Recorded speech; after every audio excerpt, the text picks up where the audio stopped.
morning and welcome to Alosa Fumar Takes. This is our 252nd take live from the Alec Bradley Lone Star studio of Azle, Texas. I'm your host, Barry Duplessis, as always, and I'm so proud, so pleased, and so privileged to be with you all tonight. It's going to be a fantastic show. Yeah, we're getting started a little bit late, but who cares? Because we're going to have a lot of fun while we're doing it in the meantime. And we've got a lot of great conversation and great cigar smoking, or not. That'll be the question of the day right ahead of us. But before we get to introductions of the guest of honor, we do have to thank the person and the people and everyone that makes this show possible. That, of course, is our sponsors. And tonight's show is sponsored by Drew Estate. For the latest and greatest from Drew Estate, check out your Drew Diplomat retailer today. We've got some fantastic stuff going on with amazing releases. I've heard everything about Feral Flying Pigs banging back in stock to League of Bravado number 9s. People are excited about what's going on with Drew Estate, including the new Freestyle Live Pack, which was mailed out to our media partners and have been sent out to retailers recently. So when you check out the new Freestyle Live pack, you can. I hear it's pretty awesome. So some pretty cool stuff in the entire pack. But check out your Drew Diplomat retailer. They'll have all the details and everything. I love what they're doing at Drew Estate for this. This is really kind of cool with these kind of previews. And you kind of get to sample the cigar before it gets released and before you actually see like the name on it and everything. I think this one, I'll give you guys a little teaser. I know we're not known for teasers here on Cigar Coop Coalition, but that's okay. I think this is probably the most telling of all the freestyle lives that they've done with the type of cigar that they're going to be releasing. Call me crazy. I think it's a little telling, but you're going to have to pick one up to figure out what I'm talking about. So anyway, welcome everyone. This is our 252nd take. Like I said, live from Alec Bradley Lone Star Studio of Azle, Texas. Without further ado, it is my pleasure, my privilege, and of course my honor as always to welcome in tonight's guest, sponsored by United Cigar. Smoke one today. Start living United. Mr. Ben Lee of the Smoking Syndicate. Ben, how you doing tonight? Doing amazing. Glad we could be out here and have some fun tonight.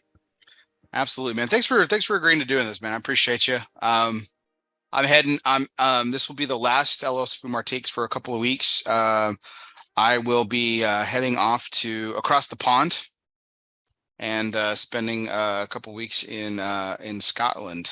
So on the,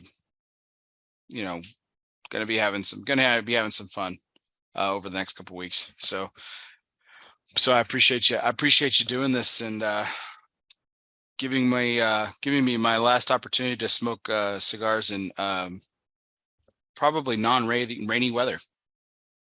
Yeah. Ironically, that was been raining here for like 3 days. So I was kind of hoping it would stop before we did this because it can be quite loud on this tin roof. But all good, all dry, but it's cold here. What's your temperature there?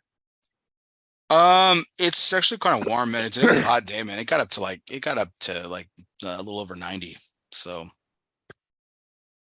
it didn't get out of the 50s here today. Oh yeah, okay, nice. Hence right you in the flannel shirt and me in my shorts and t-shirt and sweat kind of protruding through for those who want to watch it. So it's a balmy 53 degrees right now. Nice, fantastic. Yeah, okay. I would have, yeah. I feel like I didn't get any of that weather this year. Like I feel like it's been like balls cold or already really, really hot in here. Like I didn't get any of that nice. I didn't get any of that nice weather. It's still 71 degrees outside, and the sun's been down for like an hour and a half. Yes, I still miss Texas anyway. I know, but it misses. I do like not having temperatures that don't go above 90 degrees. Like last summer here, it did not reach 90. It didn't get above 90 the whole time I was here. You consider we're almost in June, and we had to wear hoodies and jackets today. I think we'll be okay for this summer too. That's so crazy to me, man. That's so nuts. I know. It's the mountains, man. It's the mountains. But we're not here to talk about the weather, are we? No, but I mean, it's always one of those great pastimes too. Fun fact: our good friend Jay Davis actually studied it in Aberdeen back in the day. Apparently, wow, that's kind of cool. Yeah, how about that? That's pretty cool. And I'm ancestors are Clan McGregor. Cool. Which side of you? Which side were you on? Were you were you guys were the McGregors like were they loyalists during the first independence back in the 1300s, the William Wallace era? Oh, dude, anytime anybody did anything against the English, the McGregors were there. They were the shit stirs of the Highland clans by far. Nice. By far.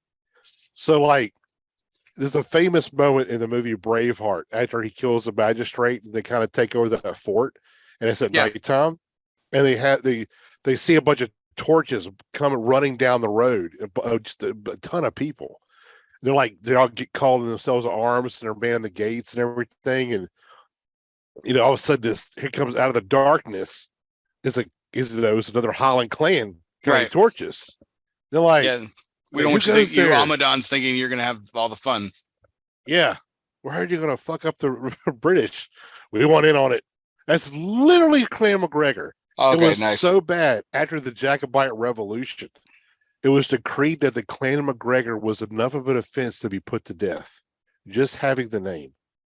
Oh shit! So what happened? Like a lot of the McGregors, they broke up, and some was actually like Clan Campbell was the closest neighbor, and they were kind of like enemies. That's my wife's family. My mother-in-law is a Campbell. That's why my son's middle name is named after that. Yeah. Mm-hmm. That's cool. Yeah. So the Campbells, all throughout, the history of the Highland clans, the Campbells were friends and enemies, like most of the clans were. Well, when this happened, the Campbells were like, okay, we're going to hide y'all in our clan. And a lot of people decided to either to flee, and they went to the colonies, but to get out of Scotland, they had to change their last name to hide themselves so they could flee. So a lot of people went to India, the West Indies. Mine changed their last name to McGee and fled to America. And that's how we got here, my Scottish clan. But so my aunt actually... McGee became Lee at some point? No, the McGee part actually came from my paternal grandmother's family. Oh, gotcha. Okay. Yeah, so that's how that happened. But my aunt who's my godmother, she was a history nerd like I was, and she traced our family line for the McGregor clan all the way back to 926 AD. Oh, that's very cool. Yeah, I'm excited. There's a couple places we'll hit up. I'll be taking photos, and way too many photos and reading way too much, and that's fine because I've most people, like, once they've gone to a museum with me for the first time, that's usually they're usually good to never go to a museum back with me, because like I read everything. Same here. It's ridiculous. Yeah. My sister, who works at a museum for a living, can't stand going to museums with me because she's like, because I read everything. Man, I do too. I'm the same way. And it doesn't matter what the topic is either. It could be on a museum of anything, and I'm still looking at every little thing. I'm in it, man, and reading it. Yeah. Listen, if like, it doesn't matter if like the admission's free or if I paid money, especially if I paid money. But it doesn't matter. Like if I took the time to like go into a museum, it's like, by God damn it, I'm going to learn something. So I'm going to figure this thing out. So my sister, speaking of my sister, who she interned in college. She spent like a semester and a half over in London. That's how I've been over there. And I went to visit her. This was my senior year in high school, and I spent the day with her at her internship at this museum called the Leighton House. He was an artist and kind of an eccentric and very wealthy and stuff. And he had this really beautiful home that was where it's the museum now. His old house is the museum, and that's where my sister interned. And super cool people that work there, and but I sat there for a day, and man, I just they had I went to the museum, which wasn't very big, mind you. It's a house, like I said, and then I just tackled a stack of books about Leighton and learning all about him, and it's so that was a day for me, and I enjoyed it. It was awesome. Yeah, the lead name is actually English, and for Christmas a few years back, my mom actually bought me the Ancestry.com subscription, the international subscription. And I was able to trace that back because I really didn't know nothing about the lease side, right? I didn't. My aunt actually traced it back a little ways, but she actually kind of went down a rabbit hole, but with the wrong way. She actually traced it back thinking we were German. Well, when I did it with all the documents Ancestry.com has, I actually traced it all the way back to England, and I went back to the 1400s, and it was pretty amazing too because my last name is not spelled Lee, it's Leigh. It's the traditional spelling of my last name, but I was able to trace it back to our ancestral home was actually called, I believe, was pronounced Cotton Hall, Coton, and it's actually still standing today, and it's in an area called Shropshire, which borders Wales. Okay. So I've always wanted to go to England and visit that house. It was pretty amazing. But yeah, if anybody has ever thought about doing the Ancestry.com thing with the international plan, is well worth it. It's freaking really cool. You'll learn so much. I mean, about your family. I mean, I learned that one of the very first Marines of the nation was one of my great whatever uncles. Was actually a Marine at the Brooklyn Boatyard. Oh wow! In New York City before the American Revolution. That's super cool. My wife traced her family, but she knows nothing about her family, nothing at all. And I helped her do it, and she actually traced her line back to her great whatever grandfather named Richard Bennett, who was in the 1600s was the first governor of the Virginia colony, not as we know it today. But come to find out, he was the commander of the Second Anglo-Dutch War, the second one. I never even heard of it in my life. And it was the second one. I never heard of it ever. But before when we were making, before the revolution, he was one of the proponents of actually forming basically a super colony with Virginia and a bunch of surrounding states to form one like massive state, kind of coming together. Pre-United States. So she knew nothing about him, never heard of him in her life, but that's her great whatever grandfather, 10th, whatever, how far it goes back. That's crazy. But I know, well, shit you'll find is crazy. But anyway, I digress. Yeah, I like I said, I'm just really excited to take in some of the history and stuff like that. A lot of people are asking like, hey, what's your plan, blah blah, and I was like, honestly, nothing, man. Like I just I'm like, it's the whole thing is kind of itinerized, like there's an itinerary and everything. I'm going with my wife's choir, they're touring Scotland, so she's singing in a couple of spots, and but most of it's already, like, not most of it, a lot of it's planned and stuff like that, and there's a lot of optional time, so like, check out a couple of distilleries, Oh, definitely. Just enjoy walking and, and like taking in some of like the local spots and the history and stuff like that and stuff. So like I said, I'm not really. Just go where the path takes you when you're on that trip, man. Oh, yeah. Over here, just check out what's over there. Just kind of wanderlust. Exactly. That's my plan. That is my plan, which is not much of one, but that's okay. So, what, I guess, what do you say we kind of get to the reason while we're here tonight. So let's do it. Tonight, guys, we're gonna have I'll go ahead and get tonight's major point introduced. So as always, our major point is always brought to you by the people. Yes, Cigar people, the people who know everything about a lifetime of service protocol. Cigars is more than just pool parties and good times. Well, maybe it is. But behind this fun is a motivation for service and motivation for giving back, from the original Protocol Blue to the latest release in the Lawman series, Phoebe Cousins. Protocol has always been about honor, passion, and yes, the people. It's what their life's work has been and always will be about. Power of the P, Protocol Cigars. So, Ben, we thought we'd bring a little fun to tonight's show on LO's Fumar Takes. and we thought we'd kind of mix it up. We've kind of done the roundtable in this time, but actually on the Smoking Syndicate page. But I thought it'd be a fun exercise to kind of duel it up a little bit and bring over the format that you do on cigar reviews, and we would do a live cigar review tonight, in addition to some of the conversation that I normally drum up on the show. And you were kind enough to oblige and fill in tonight for and be the incredible guest that you typically are. So thank you so much for joining us tonight. Yeah, man, it'll be cool. It'll be pretty fun to do. Looking forward to doing it.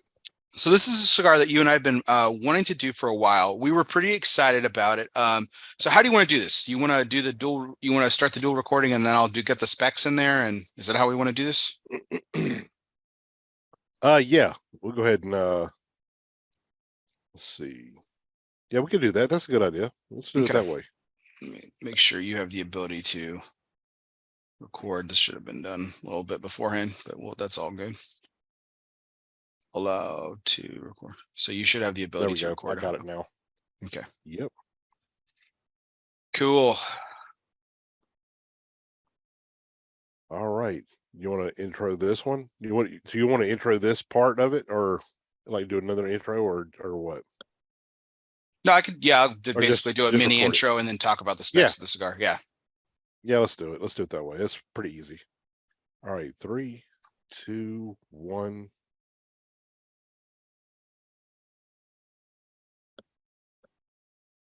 Welcome, everyone. In addition to LO's Fumar Takes, Take 252 tonight, we are doing something special for the Smoking Syndicate. This is a Smoking Syndicate cigar review of the Tatuaje Avion 13 Tuxtla, a fantastic cigar that's a series that Pete Johnson and Tatuaje released last year. 3 original releases in the Tuxtla line. They had of course, the Avion 13, the 7th Kappa, and the T110. All released in the Tuxtla family of last year's release and everything. So the Avion 13 is what we are going to be reviewing tonight, and of course it is it was of course made at the My Father factory in Nicaragua, and it is a Mexican San Andres wrapper over Nicaraguan binders and fillers. Again, manufactured at the My Father factory, blended by Pete Johnson. And the Vitola is a Figurado, 6 by 7/8 by 52, so a longer cigar, and box pressed. That's something else that's not really necessarily on the spec sheet. So we will be smoking that cigar tonight. And Ben, did I miss anything? Price.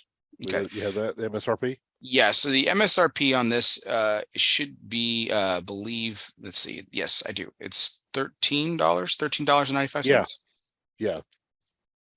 So it was 13 something.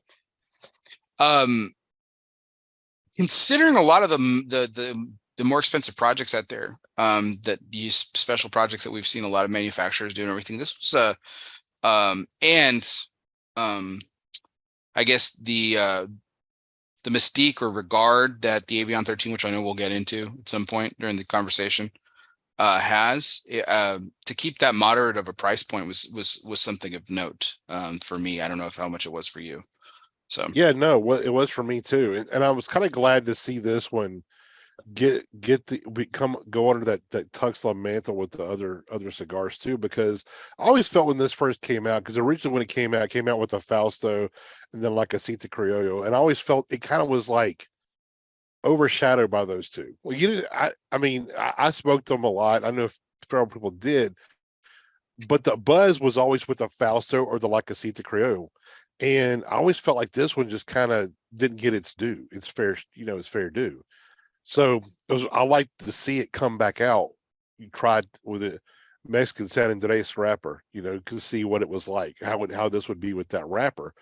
So I was really excited when I saw this coming, and especially for that price point, because we had talked about, we're going to the trade show last year, was like how so many people were coming out with limiteds or even new lines that were starting, 15 up to $20. Or even higher, some in the 30s. Yeah. And it's like, where the hell we're going the wrong way. It's Yeah. usually getting a little bit too expensive. So to see Pete release something like this, that's limited, it's limited runs every year, that it's at an approachable price point still, which was really cool.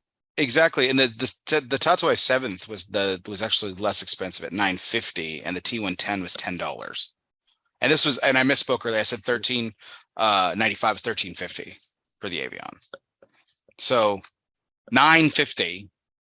And these were limited releases, right? Like I won't call them limited editions, because Pete's done a lot of talking about bringing this back, or having this kind of in his rotation of limited releases. 2,000 boxes of each. The T110, the 7th Tuxtla, and the Avion 13 were released. 25 cigars a piece, so 50,000 total in each block and everything. So yeah, I thought, but this isn't the only, like we were talking about, this isn't the only Avion 13. Like you had mentioned, when it was originally released with the Fausto and the Quesito Criollo. So the original Tatuaje Avion was the 11, which was a 6 3/4 by 48 by 52, 2011. Undisclosed how many were actually released. Tatuaje Limited Series Avion 2012, which was a 5 by 5 5/8 by 42, so smaller, more like petite figurado. And then he did it in Tatuaje Avion 2012, which again later released. So he did a limited series, and then he did a I guess a more regular limited. I don't know how he would define it. And then there was an Avion Limited 7 1/4 by 52 in July of 13. This one was really limited. 970 bundles of 10 cigars. Only 9,000 cigars released. That's pretty micro, even for Pete. Yeah, I don't even know if I actually got that one, if I remember. I don't think I actually tried that one either. Yeah. That's crazy. So, and then there's the Avion okay, so then this is an Avion 13 by name. So the Tatuaje Avion 13, 6 7/8 by 52. The original with your the blend. August of 2013. And then he actually did this Tuxtla in the CRA Freedom Pack for 2022. He just didn't have the labels, apparently. But yeah, so if you got the CRA Freedom Pack spring of last year, so about this time last year, the Tatuaje in that pack was this cigar.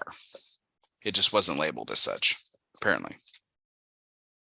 Yeah, this CRA packs are pretty cool. They usually have some pretty good, yeah, he's throwing pumpkins in there. He doesn't mess around with that. He puts something good in there. Yeah, Fuentes do the same thing. They usually put something pretty nice in there as well. I mean, it's well worth the money for that. You're talking about the big sampler, the ones you can buy at the cigar shops. Mm-hmm. Man, those are worth every penny, I think. Yeah, and a great cause, and crazy stuff. So, all right. So Ben, where do we take it from here? Do we take a break? Do we light it up and then take the break, or how do we do this? We're gonna light it up first, but let's. Okay. I'll put it up to the camera here so you can see it. This cigar looks freaking gorgeous, man.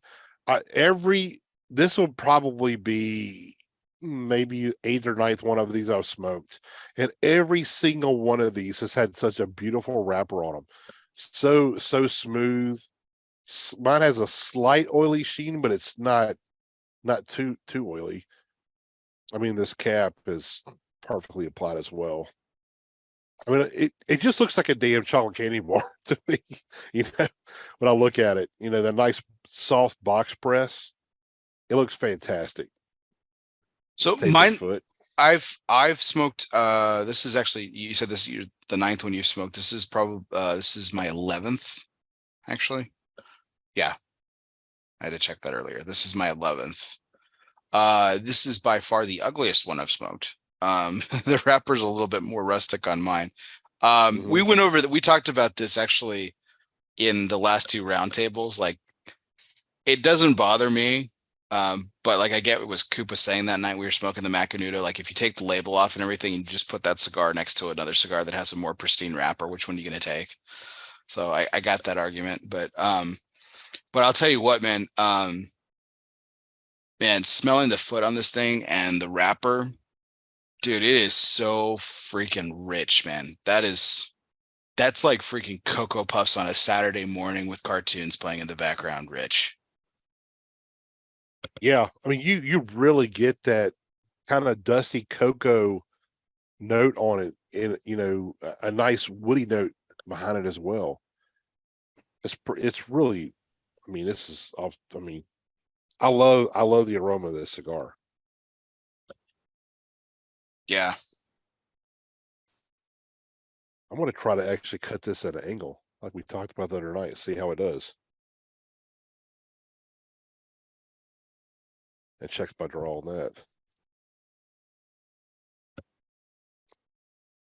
There we go, at an angle. See how it does. I've never done that. I thought that was a really cool thing to introduce me to the other night. I've always done it that way. I've always done it that way.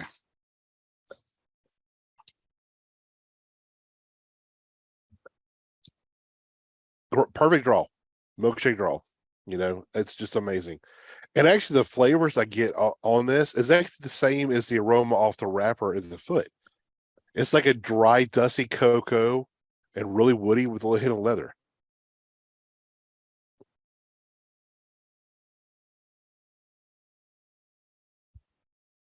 Yeah, I definitely get some leather like on the when you like kind of lick your lips a little bit.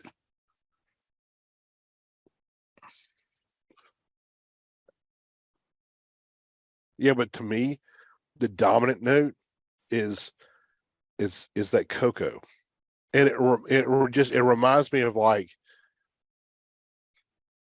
Nesquik or Ovaltine, the powdered stuff, you mix in with the milk. Like I would get Ovaltine is the main one I think of because they give it to Aiden when he was little. He wanted, get his vitamins and minerals in, so I'd mix some Ovaltine in, make him chocolate milk. Mm-hmm. It has that kind of that same dusty cocoa, scent that's on that, or like on, the little cans of Hershey's cocoa powder or whatever. It smells and get that flavor on it, and that's aroma on the cigar is the same thing. Mm-hmm. Yeah, I can't get over how rich this cigar smells and like just the dry draw tastes a little bit. I'll get a little bit more. I still get a little bit of like dark fruit sweetness too. It kind of reminds me of like, I don't know, really just rich, kind of like, I don't know. It's not like cherry or anything like that, but it's just kind of like a more like like fig. Yeah, like almost like caramelized fig. a dark stone fruit kind of a flavor. Yeah, that's good stuff. Fantastic. Let's go ahead and light it up.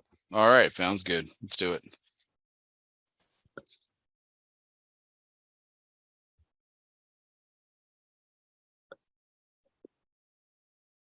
Do you toast the foot a lot? Yes, every time. Okay, every time.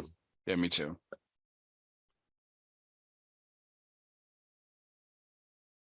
It actually takes me quite a while to light a cigar because I make sure that the foot is well toasted, and I don't even puff on it really until it's got a nice glow all the way around. Sometimes I don't even puff. I just make sure it has a nice little, even burn, and then I start smoking.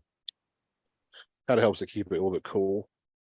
Yeah, I definitely toast more when I use a lighter. When I use a match, I toast it still, but I don't.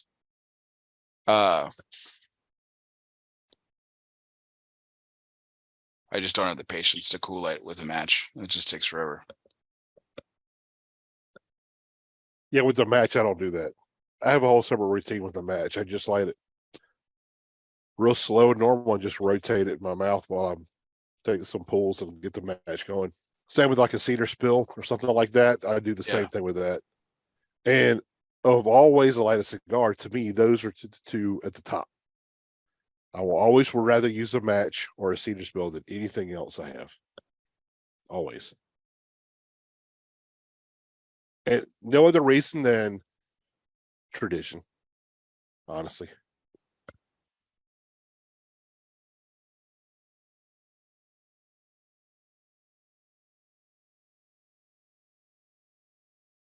Well, that first couple of puffs were actually tight. Yeah, because it And tapers then, at the foot. yeah. Yeah. And then, but like now, like third puff in it, like loosened up completely. It's kind of Yeah. crazy. Yeah. But I could get more airflow, but I don't consider it having the draw kind of getting loose. To me, it still has a good resistance to the draw. It's just a little bit more airy now. You know what cigar does that too? The original Neanderthal. You know, with that bell at the that bell at the end. I call it a bell, like an hourglass figure at the end. Yeah.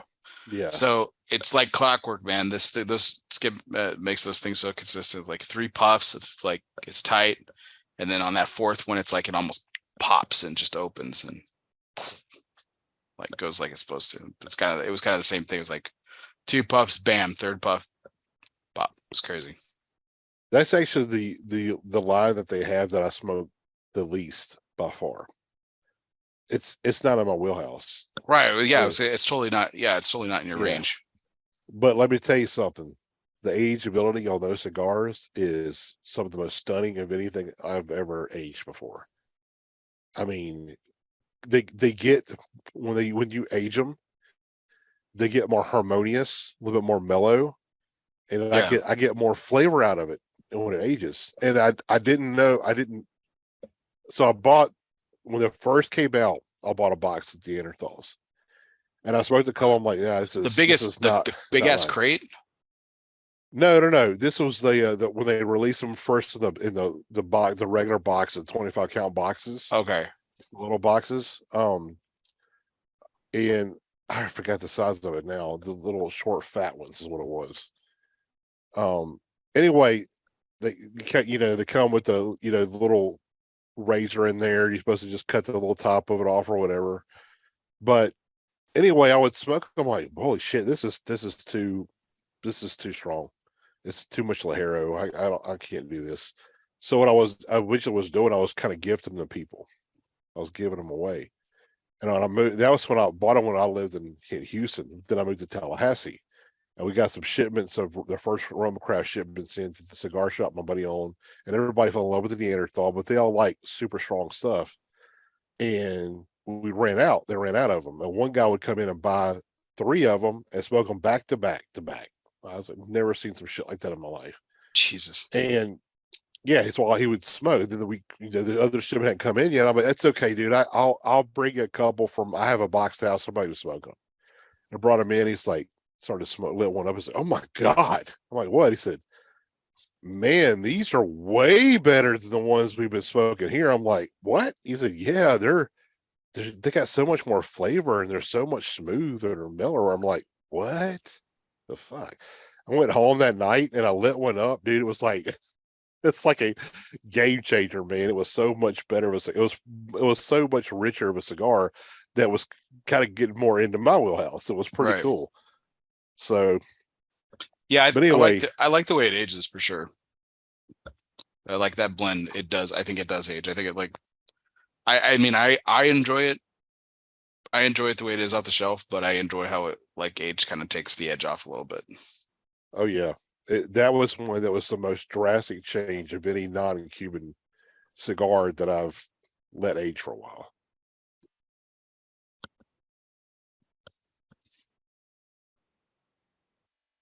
What I'm getting off this one is almost like the same as a cold draw. Some I'm getting a lot of black pepper, and I get a lot of it when I retro this cigar. Man, I can really feel it in my sinuses. This one has a pretty spicy retrohale for me, but I'm still picking up a little bit of that cocoa, the cedar. I'm getting that kind of like that plummy figgy kind of flavor you were getting, but to me it's real faint. Like I'm not getting it too strong, but I'm getting black pepper now, and it's like I was getting something else.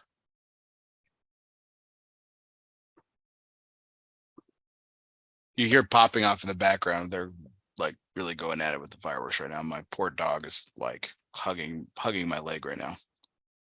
Next.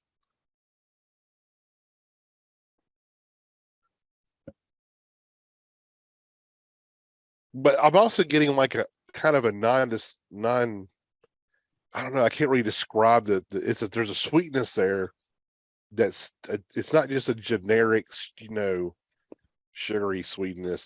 There's something sweet that's coming in. It's kind of like Mexican pastry, like what I call Mexican bread, like conchas, like that sweet bread kind of breakfast, that kind of thing going on with I'm getting a faint little anise, like star anise note that has that kind of licoricey bite to it. I'm not really getting that, but that's a flavor that I don't necessarily have in my tackle box because I'm not a big anise flavor fan, Yeah. So I don't have enough of experience like what that would probably pick that up in the cigar.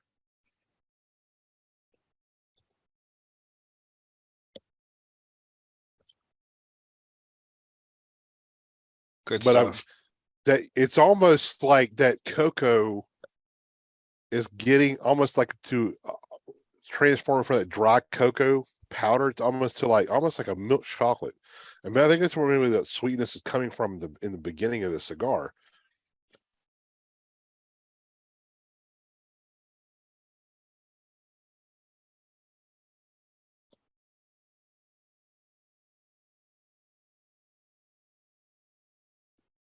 Yeah, this is off to a good start for me. I mean, yeah. Are we getting anything else besides what we talked about? Or besides no, I think we've talked about that. So, do we take a break here and then go after the first third? Yeah. So what we'll do is we'll go ahead and smoke this to the end of the first third. We'll be back to give you our impressions. See you in a second. All right. Pause for YouTube. Let's see what Tyler Jeffrey. He's sitting there blowing up our chat. Let's see. He's smoking really crappy cigars today. Patina 5th anniversary, Cro-Magnon, and a La Historia. Better luck next time, Tyler. It's all good. Jesus, slumming, aren't we? Huh? Yeah. But, no, Ben, I really appreciate you giving me the opportunity to do this review with you. I know we had been putting it off for a bit just because of scheduling and stuff, but yeah, it was one that I wanted to do specifically out of the Tuxtlas. I've had a fondness for the Avion. Like I smoked a few of those that we were talking about earlier, and I've always really kind of liked the blend. And obviously this is different. It's completely different wrapper. But I've always just had a really fondness for the Avions. They've just always been really good. Yeah, me too. I've always really liked them too because to me, you got that flavor explosion you get from a lot of Nicaraguan tobacco. But we don't know exactly what's in this blend. We don't really know. We just know it's Nicaraguan. Yeah. But I don't know. But to me, the Avion always smoked a little bit more elegant. Sure. It's just a little bit smoother than the rest of the cigars, And I really appreciated that, Yeah. I used to call it the connoisseur Tatuaje. It really kind of was, man. Like he started kind of getting a little bit more nuanced around that time. A little bit. It was more than just like, hey, I can do more than broadleaf, right? That's, I can do Sumatra, and he tried that with this. He obviously succeeded with the 7th Kappa and Kappa Special and things like that. Like it's really funny as you kind of seen, Pete in the last like 5, 10, 5, 7 years, really, he's gotten kind of, he's had a lot of fun. I kind of like to say that, like the Mexican experiment cigars, like I wasn't a fan of it particularly. I'm much more of a Cabagon guy myself, but like the Negociant, like, yeah, it's a real nuanced thing. And I don't know, like if you took that band off and I knew I wasn't smoking a Tatuaje and I just smoked the Negociant, I might like it a little bit better. And I'm not trying to be disrespectful to Pete. Like, I think it's just because I think it's just that you have that that preconceived notion in your head when you're like, oh, I'm smoking a Tatuaje and I like the Negociant. It's nothing, like it's completely different than anything he's ever done. Right. Like, and when you hadn't even said it yet, I knew exactly where you're going with that because I'm the same way with that cigar. I mean, you kind of expect certain things from a Tatuaje cigar, and then that one doesn't. It's so far out of Pete's playbook that it's like you would never expect it. And because before that he's done lighter cigars, but that one was still totally different from like you talk about the Cabaguan. They're technically they're kind of in the same realm, same area, but they taste is totally different. And it actually took me quite a while to appreciate the negotiate. I mean, it took quite a while because when I first smoked them, I was like, there's not much here to this cigar. But I had one probably about a year ago, and I was like, damn, this is really tasty. So or they just grew on me, one of the two. Yeah, I haven't gotten there with the negotiant. They have the Habaro. It took me like a couple of times to actually enjoy that cigar. I'll go back to that one now. But at first it was kind of like one of the. It was kind of the same experience. It was like, that's different.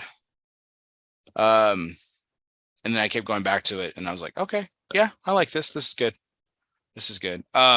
Which is saying something because, like, I think like where he likes to have a lot more fun, and like I said, this is the round he kind of brought L'Atelier a little bit into Tatuaje because 10 years ago is when he started Tatuaje with Casey, and then like of course he did Surrogates with Dan, and he had a little bit more fun. I call it fun, right? He just experimented more. It got like outside of his brand, outside of his like shtick a little bit, and I think like the last 5 to 7 years he's kind of brought some of that into Tatuaje, which is kind of cool. And I think he's done like overall like if you want to call the negotiant an outlier, you can. But I think he's done really well with it. Like I don't think it's like there's no brand confusion. Let's just call it that way. And I think he's nailed it well. He's done some good stuff. So this is I would agree. I was gonna say like my favorite Tatuaje right now, and it probably will be for the longest time, is the Escassos H. I can't there's get enough a perfect of example. Yeah, there's a perfect example, man. That cigar's freaking money. So good. Fucking fire, and man. it's so because basically we probably all do it. To me, the benchmark of Tatuaje is just the brown label line, right? Right. So Nicaragua or Miami. So every time he comes out with something, whether it's subconscious or not, we all are comparing it to that line. Either stronger, lighter, more flavor, less flavor, whatever, however you want to do it. The benchmark for me, I know I could speak for me specifically, is the benchmark is the brown label line. Everything goes off of that one, right? So I compare different Tatuajes that I'm smoking. I'm in my head, I'm thinking compared to that one, it's this or it's that or whatever, So when's the last time you've had a 7th Kappa Especial?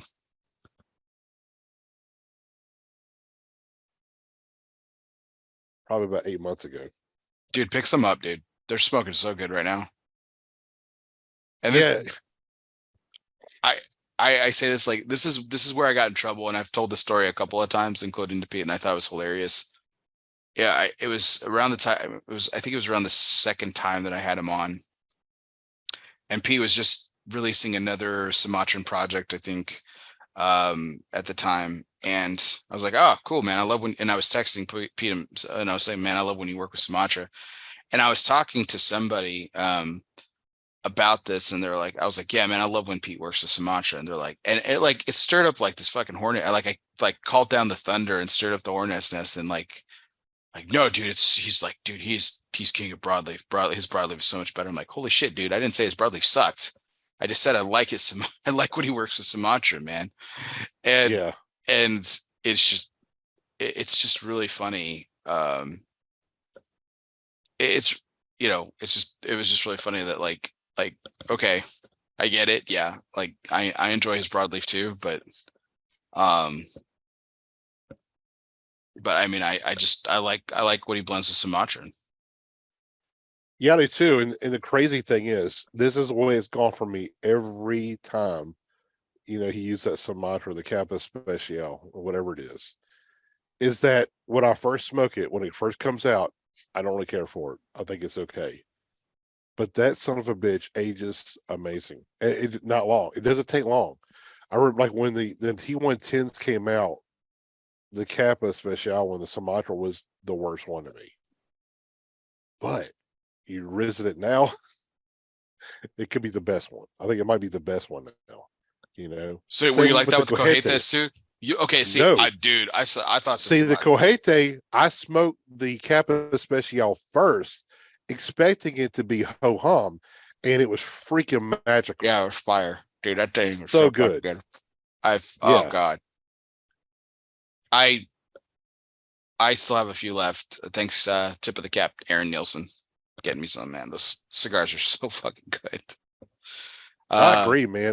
The Cojete is like, to me, is another. It's just so freaking underrated.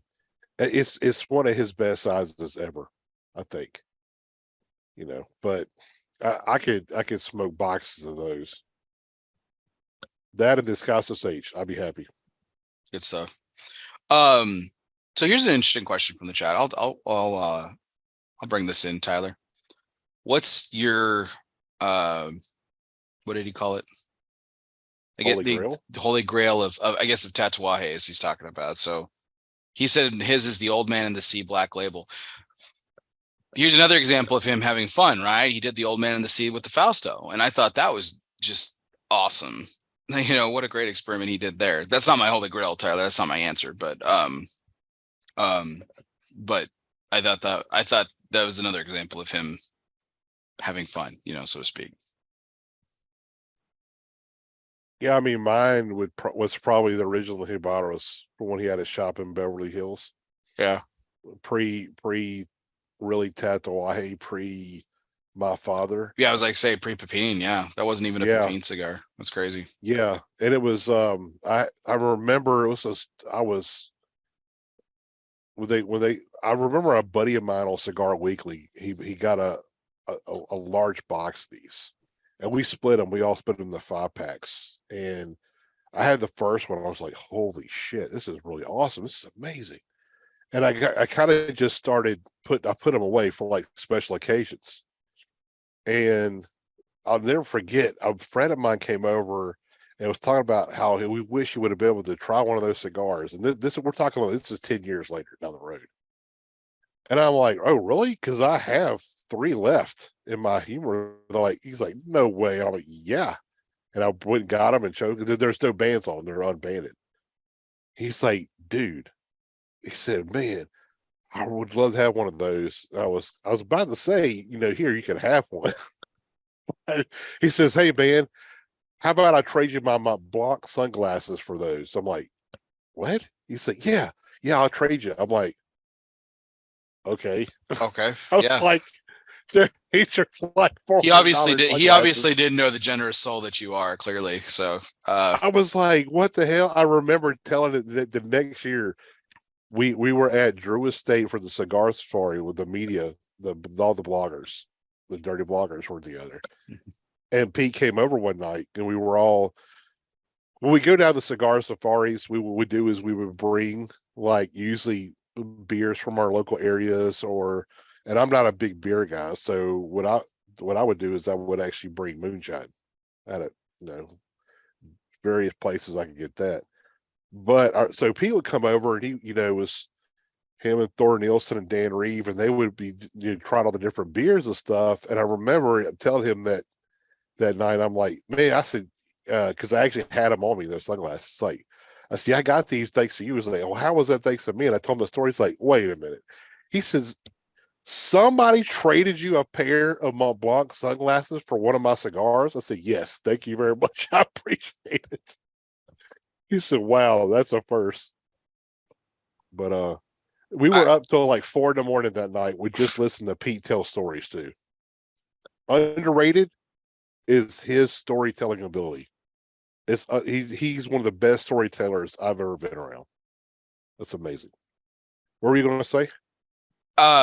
No, but I think that we'll get back to that here in a second because I want to get back to Tyler's question for me. But yeah, no, I've come to appreciate that as my friendship with Pete has grown over the years. Like he's one of those people that I can sit and listen to for a long time, and he's got some really cool stories, and it's the way, and I think that was kind of like, I think that was obviously like showcase when he produced Hand Rolled, the documentary and everything. Like that was like it wasn't his story. Like he was in it, obviously, and he produced it and stuff like that. But like I think that's really showcased what the importance of like storytelling is to him. Mm-hmm. Yeah. But to answer the question of the Holy Grail for me in the Tatuaje line is the original Frank. I never got to smoke it. It's the only monster I never got to smoke. The original one. I've smoked the Redux. I've had like the Pudgy, the Skinny, etc. I've had the Frank. I've smoked the blend. I never got to smoke the original, and probably never will, frankly. I never got to smoke the original, that one, or the original Drac. I got the original Drac. Yeah, I got the original Drac. Just one. It was good. Yeah, that's two that I've never had. The original releases. That one would be probably up there for me too, honestly. Either of those two, either the Drac or the Frank, because they're legend. They have a legendary status with the Monster series. Especially the Frank. The Frank being the pinnacle. Mm-hmm. And I never did get to try that, so that's a good one too, really good one. Yeah. You mentioned something a minute ago. We'll take a break and go into the first third thoughts here. When I mentioned Star Anise and you said that it kind of wasn't in your Rolodex. You called it your Rolodex. I thought that was cool. But where did you kind of, and I've hung out with you enough and smoked enough cigars with you, Ben, and we've talked about wine and spirits and other things too. Even coffee for that matter. I know you're not as much into beer. And everything, but I mean, where did the Rolodex start to form for you? Like when did you decide, or what were you doing? Was it cigar smoking? Was it something else? You're like, I want to start appreciating things a little bit at a more deeper level and exploring your palate. Well, honestly, it started learning how to cook when I was a young teenager. That's where it kind of all started at. My dad was a he was avid, griller, smoking meats and stuff. And then of course, my grandmother, on my mom's side, we ate a lot of, Cajun and Creole foods. So we're a food family. Everything we would do as a family was centered around a meal, right? Everything. Right. So even when I was little, I was learning, how to cook steaks, how to smoke ribs, how to make gumbo, shrimp Creole, jambalaya, etouffee, you just name it. I was around cooking, and I always liked cooking. I enjoy cooking. To this day, I love trying all kinds of different recipes. Well, when you're doing that, you're tasting, the food or whatever. Oh, it would be kind of cool if I did it this way, or if I put this little spin on it, or whatever, to get the different flavors, right? So it's almost like an Epicurean thing, right? It's like I want to get these different flavor sensations or whatever, and it just kind of translates going from that, because when we talk about flavors, and whether it's cigars, wine, scotch or bourbon or something like that, we're all relating it back to something we've tasted or smelled or something in our past, right? Mm-hmm. So coming from, my family were all big, all my family were, they cooked, and we all cooked, everybody cooked, so I was actually came from a background where I had a lot of flavors already in memory, to where it was a little bit easier for me to pick stuff out, so I remember whenever I was smoking cigars when I was in college, right? And it was kind of like, just a little bit here and there. And I was in Army ROTC whenever I was in college. and I remember our first cadet ball. My first sergeant, he was our instructor there. He was cavalry. He was M1 Abrams tanks, right? And one of the traditions, what he was saying when they have their balls or whatever, is besides the cavalry hat, they would have a saddlebag over their shoulder, and in one saddlebag was a bottle of scotch, and the other one was a box of cigars. So that's kind of it. So it kind of like really took off from that point. Gotcha. And I remember, hanging out at a friend's house, whatever. We're sitting around bonfire in college, kind of blowing off steam. We are all in engineering school, so when semester was over, it was like a good release. And I sit around there and have a cigar, and they're like, hey, what does that taste like? Because nobody smoked cigars really. I mean, college kids really back in the day. And we're talking about the mid to late 90s. So this is like at the beginning of the cigar boom, but not for college kids, right? Right. So I'll be like, oh yeah, I'm getting this and this Still, and this. Like still smoking, Titan Phillies and Garcia Vegas and stuff like that from the gas station. Yeah, honestly, a lot of it was until that moment, and then I was like then I realized there's premium stuff out there, right? So it's just like like you could taste all that. I'm like, yeah. I mean, I would share cigars. They're like, I'll taste them. I'm like, no, it just tastes like tobacco. I'll say, oh, okay, well, that's kind of cool, whatever. And then I joined Cigar Weekly, which is one of the first major forums out there. And of course, there's a lot of people from New Orleans, so we all get together. And so, kind of just got in, when you get around other people, like kind of like what we do with the round table, but it would be like 20 to 30 at a HERF. And we would always have it on a camp in Lake Pontchartrain in New Orleans. And we would talk about, hey, I really like this cigar. I wanted y'all to try this. And we'd bring stuff for people and we all smoke it. And they're like, what did you get out of it? What did you get out of it? So we're kind of picking them apart too. Not really to review, just like saying, hey, what do you get out of that? Is that in your wheelhouse? What do you like? Well, I like this, but so I think you might like this. Try this. And we would be doing trades all the time. So it was, that was kind of like the start of it. Now, I definitely cannot do it as good. I can do it okay with wine, but with like bourbon and scotch, I cannot do it nowhere near as good as with a cigar. Where I have some friends that can pick apart a scotch or a bourbon incredibly well. But then they'll tell me, like, in a cigar, like, I don't know, man. I mean, it tastes good. Well, I really don't know what it tastes. I'm like, well, wait a minute. I would kind of teach them, like, how the hell do you pick apart, get like 30 freaking notes out of a scotch, but you can't tell me one out of a cigar?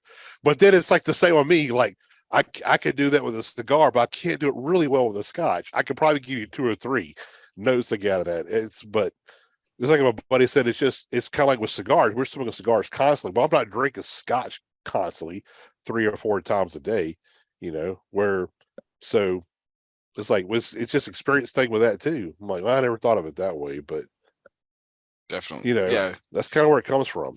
I think cigars is where it started for me, and then it kind of went from there. Like it went into, because I mean, I was smoking cigars way before I was drinking alcohol, and like up until I think it's only been about the last 10 years that I've been drinking black coffee. Like now I don't put anything in my coffee, but before, when I was in college and stuff, like the only way I would drink, and even after that, the only way I would drink coffee is, heavy cream and sweetener. Basically I wanted, if my coffee looked, like white, that was the coffee that I wanted to drink. Yeah. Or, like the cappuccinos and lattes, which I still appreciate. I just can't do it anymore, man. Like it's really funny. Like since I kicked soda, 6 years ago, and haven't drank, anything in my coffee really. Like whenever I do put something in my coffee, it's weird. It's so cloying, and it's not even that sweet, which is just crazy to me. Like it's just nuts. See, I've always had black coffee. I mean, growing up, in South Mississippi, my mom would, we'd go to my school was right around the corner from my grandmother's house. We would go to her house after school, and visit with her. And they would always have coffee. Always. It was always black. Nobody even put sugar in it. Everybody had it black. So forever, I just thought it's got to be black, right? It's black coffee. And I'm not even going to get into the chicory bullshit. And that's just garbage. Because I was going to say, because we know how much you love chicory. And chicory tastes like the asshole of a dead goat. It's so gross. You don't want it. But but I swear though, the asshole of a dead goat. Oh my God. It's terrible. It's terrible. It's shit that people had to do when it was, poor as hell and you needed coffee, but you had to, kind of like stretch it out. You put this nasty ass root in there to kind of stretch it out. And oh God, that's so funny. It was garbage then, it's garbage now, and it's gonna be garbage in the fucking future. But I don't know why people still drink that shit. But I've always hated that shit, obviously. But I've drank black coffee forever. But whenever I was introduced to espresso, I love the flavor of just pitch black espresso too. I love it. But saying that, I love a cortadito, a cappuccino or a latte, but usually, matter of fact, when I go to most coffee shops, order a quad shot cappuccino. That's my drink, but okay. I do like a really good shot of espresso. Just sip on it, a pure black espresso. So I've never drank like drip coffee or like regular coffee. We would consider regular coffee. I've never drank it anywhere but black because I like the flavor of it. Because like I could pick apart flavors in coffee as well. Like I could do that pretty well. Yeah, I can too with coffee. Yeah. The only time I've ever drank it different from that is in the early 2000s. I was actually, this is before I ever moved to North Carolina, but my cousin, his family on the other side from my uncle that we're related to, they lived on the outer banks of North Carolina in the southern part, south of Morehead City. It's called Sea Level Atlantic, North Carolina, and Harker's Island. It's a little bitty ass area. Nobody is watching this is ever going to heard of this place. But we'll go duck hunting, right? Because that whole area is very big commercial fishing. Well, they only work from April to October. Well, to make ends meet in between, what they'll do is they'll guide hunts, whether it's deer for bear, ducks or whatever. Mostly it's all ducks. And so when we go out there, we would duck hunt, and my cousin's brother would always make this big ass thermos of coffee. He only drinks it with sugar in it. Well, I didn't know that. I had no idea. So I got a cup of coffee and I was sitting there drinking. I'm like, oh, what the hell? Is this sugar in here? Like, oh yeah, man, I gotta have sugar. It's too bitter for me. I have sugar. So, and I don't mind it. I don't mind cream and sugar in my black coffee. Regular drip coffee. I don't mind it. I would prefer it black.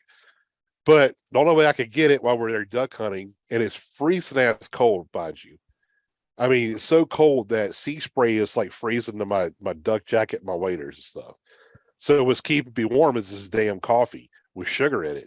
So now, if I go duck hunting, I can only have it. I want to have sugar in my coffee. It's the weirdest thing ever, but I don't want it in my coffee any other time. I want just black coffee, unless I'm going hunting. Then I want sugar in it. It's a weird thing. I don't know. It's funny. It just hit the spot that whole week that we were up there helping guide duck hunts. And I don't know. It's ever since then, but I prefer just plain black coffee. So, but I get it.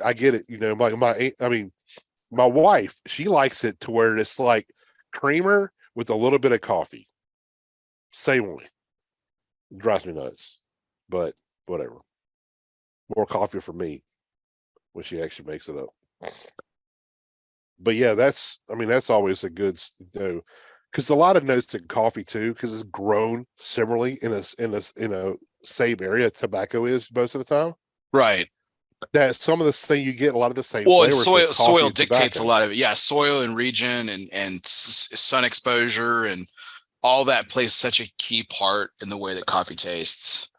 which is interesting because it goes through such a different process than tobacco does, right? From a harvesting standpoint, curing stand, like there's no curing in coffee beans. Like for all intents and purposes, like I know there's different ways of roasting coffee beans, but like for the most part, like that's, you know, that's, that it's basically the same process. But yet, right, beans from X region can taste completely different from beans from this region after going through the same roasting process, which is, I guess it's not too dissimilar from tobacco, right? I mean, two different types of leaves can be harvested and cured and fermented in the same fashion, right? And taste completely different. So I guess it's not as different as I thought when I started the sentence. So, well, awesome. Well, hey Ben. Well, I'm at the first third. What do you think? You want to hop in here? Okay. Yeah, I'm right there with you. So let's go back in. All right, 3, 2, 1.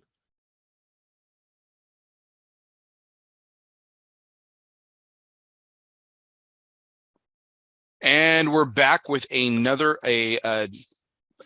well, not another edition. This is the first edition in collaboration of the Smoking Syndicate and Los Fumar Takes.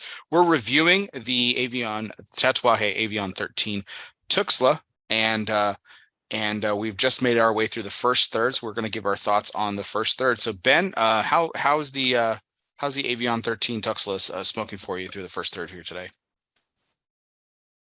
Me, it's really good.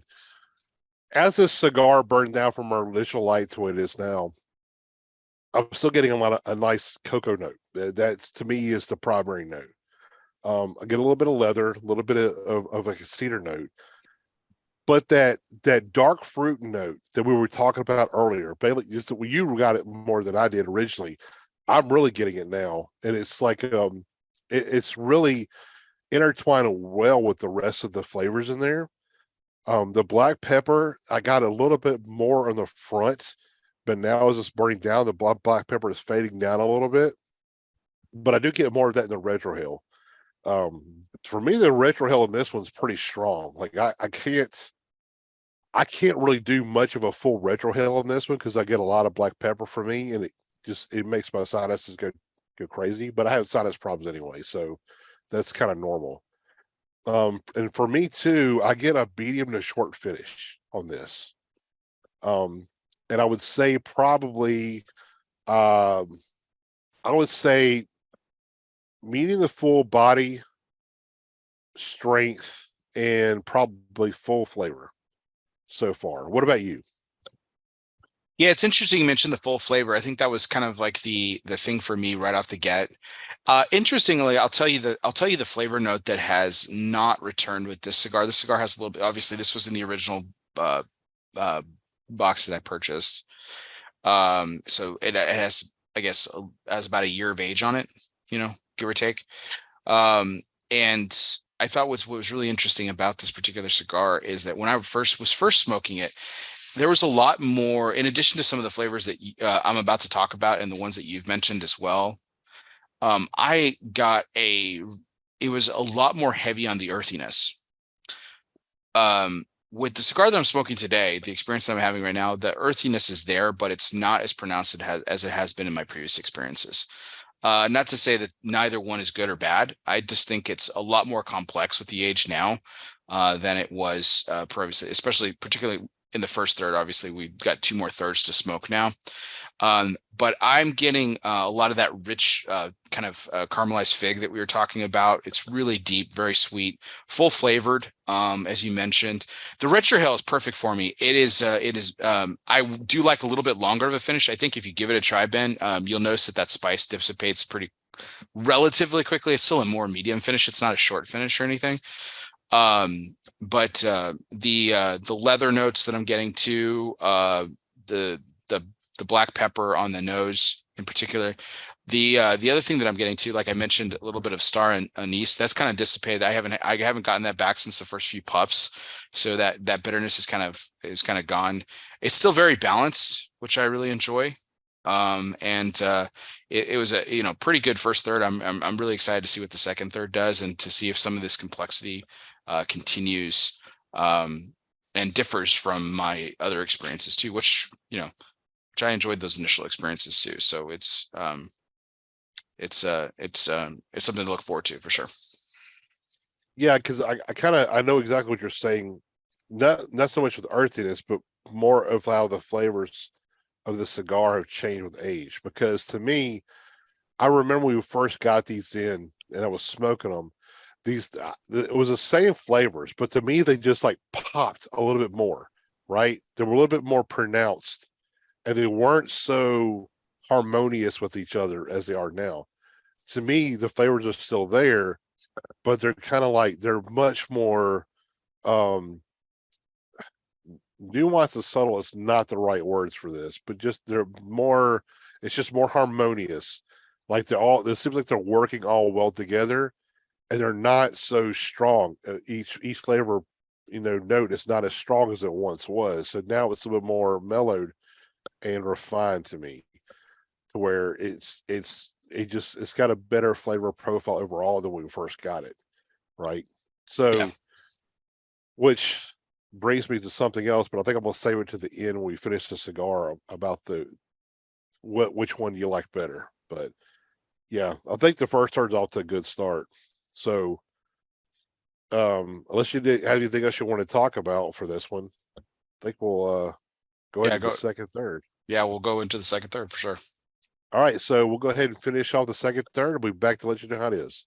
See you in a second.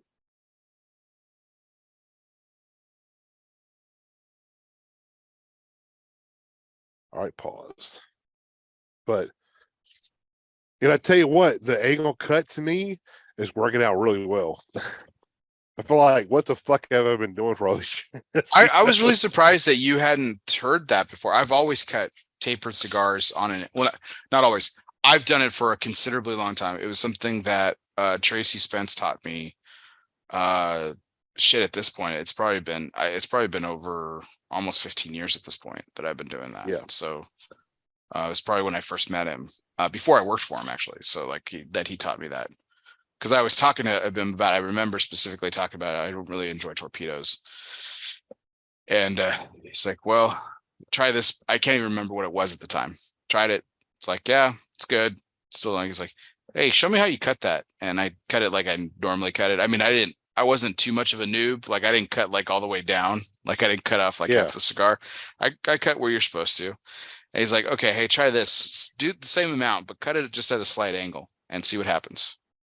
So he gave me another one, smoked it. I was like, whoa, what the hell, dude? He's like, yeah, quite the difference, huh? And I was like, yeah. He's like, there's more surface area. I was like, oh, yeah. Shit. I've never actually been drawn to torpedoes ever. Just never. To me, they're so finicky, right? I mean, before the angle cut, it's always been, how much do you cut, right? Ben, just say it. People don't know how to fucking make them. That's the thing. That's the truth of it. I mean, some people don't. Some companies don't do it very well. Yeah. But I mean, if you don't cut it enough, you're running the risk of it, tarring up and getting crappy flavors. And if you cut it too much, you got a risk of it unraveling, going past where you think the cap should be on a torpedo. It's always just been a pain in the ass. So I just like going, the regular, Brejos where, like a Robusto or Toro, Corona, Cortagorda, something like that anyway. So, and smaller ring gauges, because most of the time the torpedoes are much longer, are bigger ring gauges, and I prefer smaller ring gauges. So it just never has been like, I haven't been trying to avoid torpedoes, but it's usually like if there's a whole bunch of sizes laying there, it's probably gonna be one of the last ones I go to, besides the Gordo, obviously. Mm-hmm. But torpedo is just never something I went and grabbed. But I mean, if you think about it, you go think back some of the cigar lines. A lot of people they're not remaking a lot of torpedoes anyway. You'll see Robustos and Toros and even more Churchills and torpedoes. That just not many people were add them to the line. I mean, I don't know if that's because they're not really big sellers or what that is, but or maybe it could be a middle block to me where I'm just ignoring them in the first place. I'm not real sure.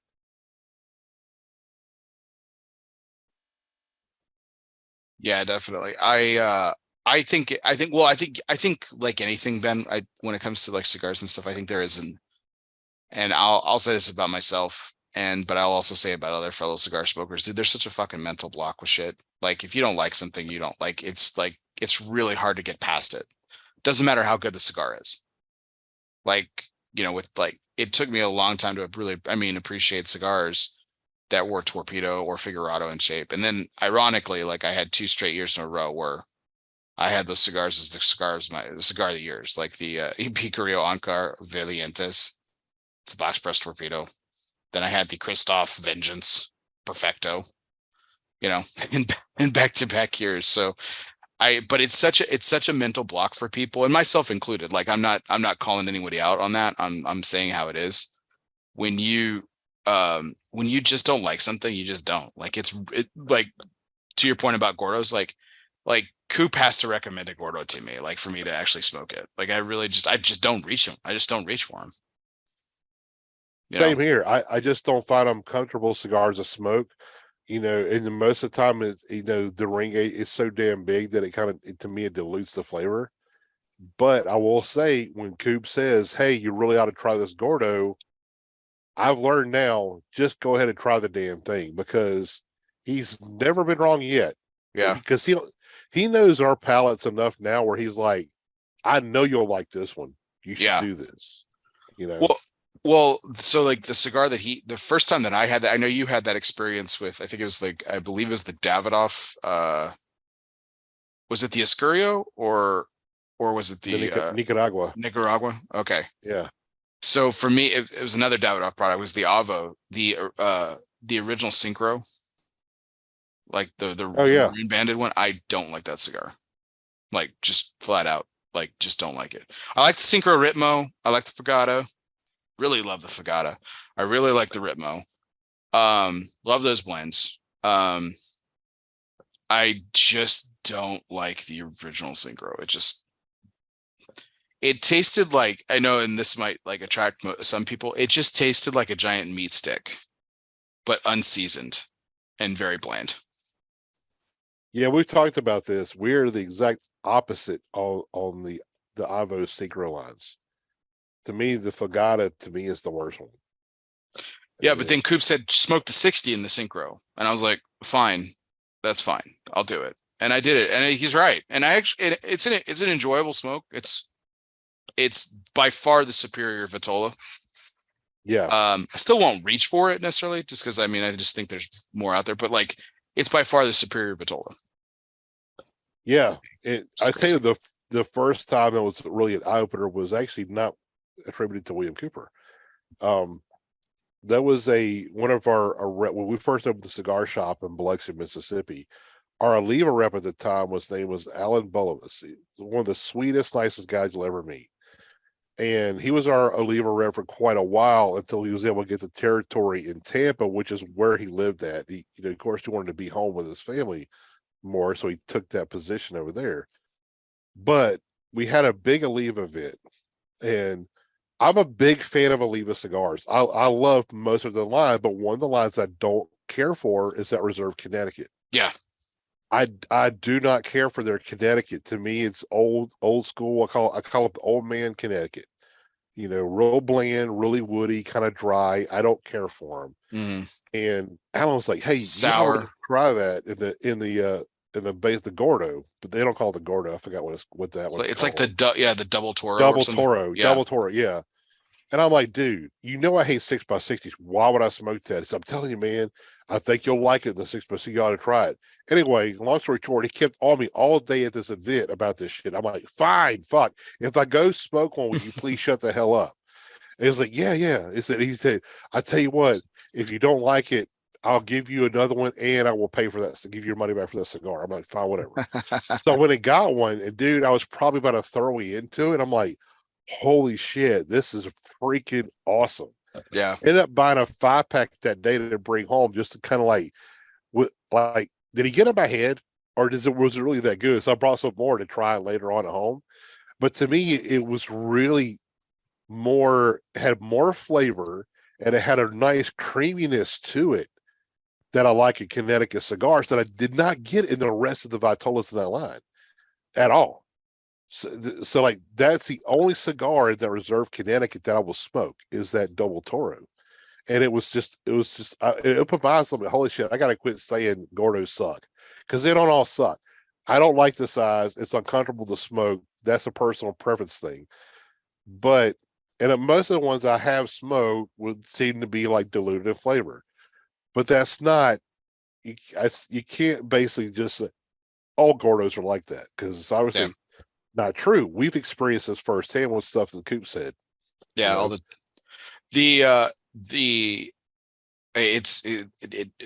it bears noting, just because we are smoking cigars from the My Father factory, and Ashton has cigars made by Pepin too. You know, their San Cristobal and La Roma de Cuba lines. Yeah. And the San Cristobal Elegancia, their Connecticut Gordo, very good. The San Cristobal Revelation Odyssey, which is their 6x60, very good as well. Love both of those. I've never had either one of those. I'll have to check them out. Yeah, the San Cristobal Revelation Odyssey is fucking money, dude. It's really good. It's stupid.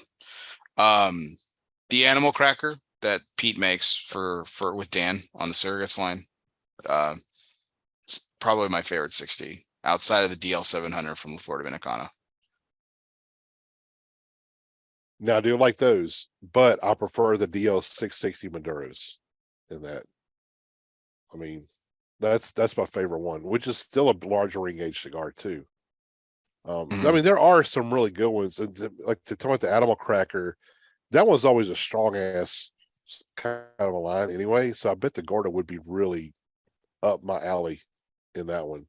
I definitely prefer it over the Robusto, which is crazy. I mean, and the Cracker Crumbs are good, but I think it's it's not completely different profile, but it's just a different cigar, like as it should be. The Skip Hafke has mentioned the Jaime, speaking of My Father, speaking of Pepin, the Jaime Garcia Gordo, the Super T or Super Torpedo or whatever they call it. That's a big gauge torpedo. That's fucking good too. But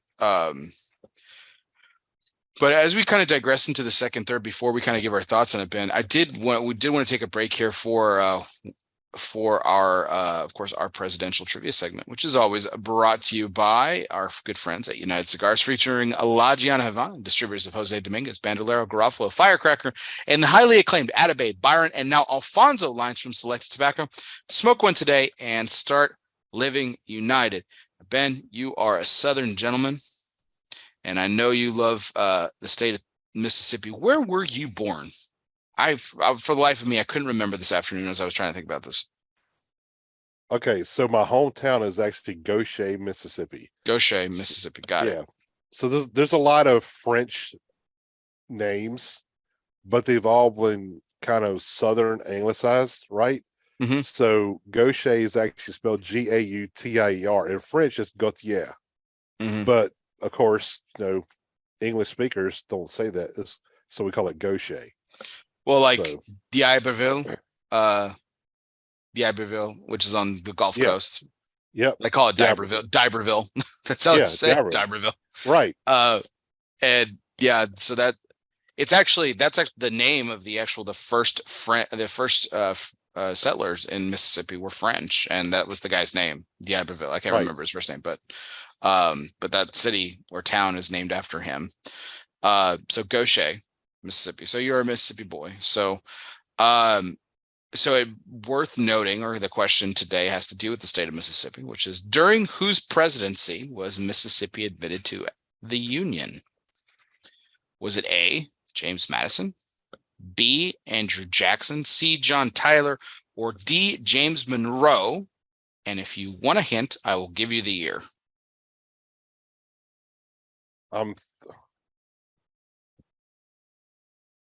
It's one of two. I'm leaning towards Andrew Jackson. I think it was Andrew Jackson. A lot of good stuff. A lot of Andrew Jackson influence, obviously, in the state of Mississippi. The capital is obviously named after him and everything. But actually, It was James Monroe. December 1817 was when it was admitted to the Union. That was the other one. So James Madison was also president in 1817. So it was kind of I was gonna get, if you had asked me for the date, I was gonna actually throw in the hook too. Like, hey, there's two presidents that were presidents during 1817. So figure out which one. But yeah, December of 1817. It was the 20th state admitted to the Union under James Monroe. So good stuff there. Had some other I instead of like presidential trivia, I had some Mississippi trivia here. I thought this would be kind of some fun to go with you a little bit. That'll work. Because I actually had a presidential trivia one too with the state of Mississippi. What's that? Well, I don't know how to phrase the question, but there was actually a real famous toy that actually got its start from something that happened with a president in the state of Mississippi. Famous toy. Yeah. And it started from something that happened to American president when he was there. I've heard of this. Oh God, this is gonna be hard.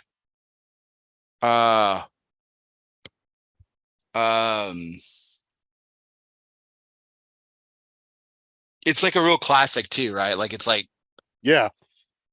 Oh.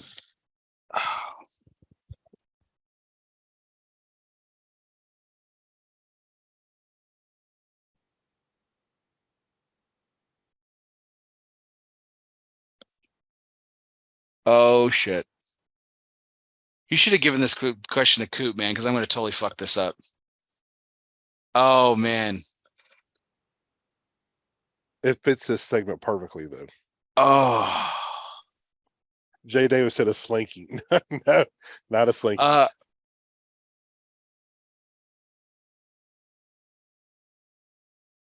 This is wrong. This is wrong, but I'm going to guess it anyway. God damn it.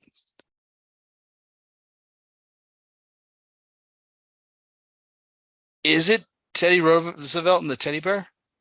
Yeah, that's it. Are you fucking kidding me? That's exactly what it is. Oh my God, dude. That was a total shot in the dark. You should have given this question to Coop, man. I probably would have fucked it up. Oh man. Except that it has to do with Mississippi presidential trivia. Yeah. And bears. Yeah, there you go. Hey, perfect for the show. The story is basically he went to Mississippi and was hunting. He was on a hunting trip. And the people that were his I don't remember if it was the guides or the people he was visiting that they went hunting with. But basically what they did was they captured a blackberry, and they tied it up to a tree, like on a leash. And they brought him out there where he could shoot the bear. And he's like,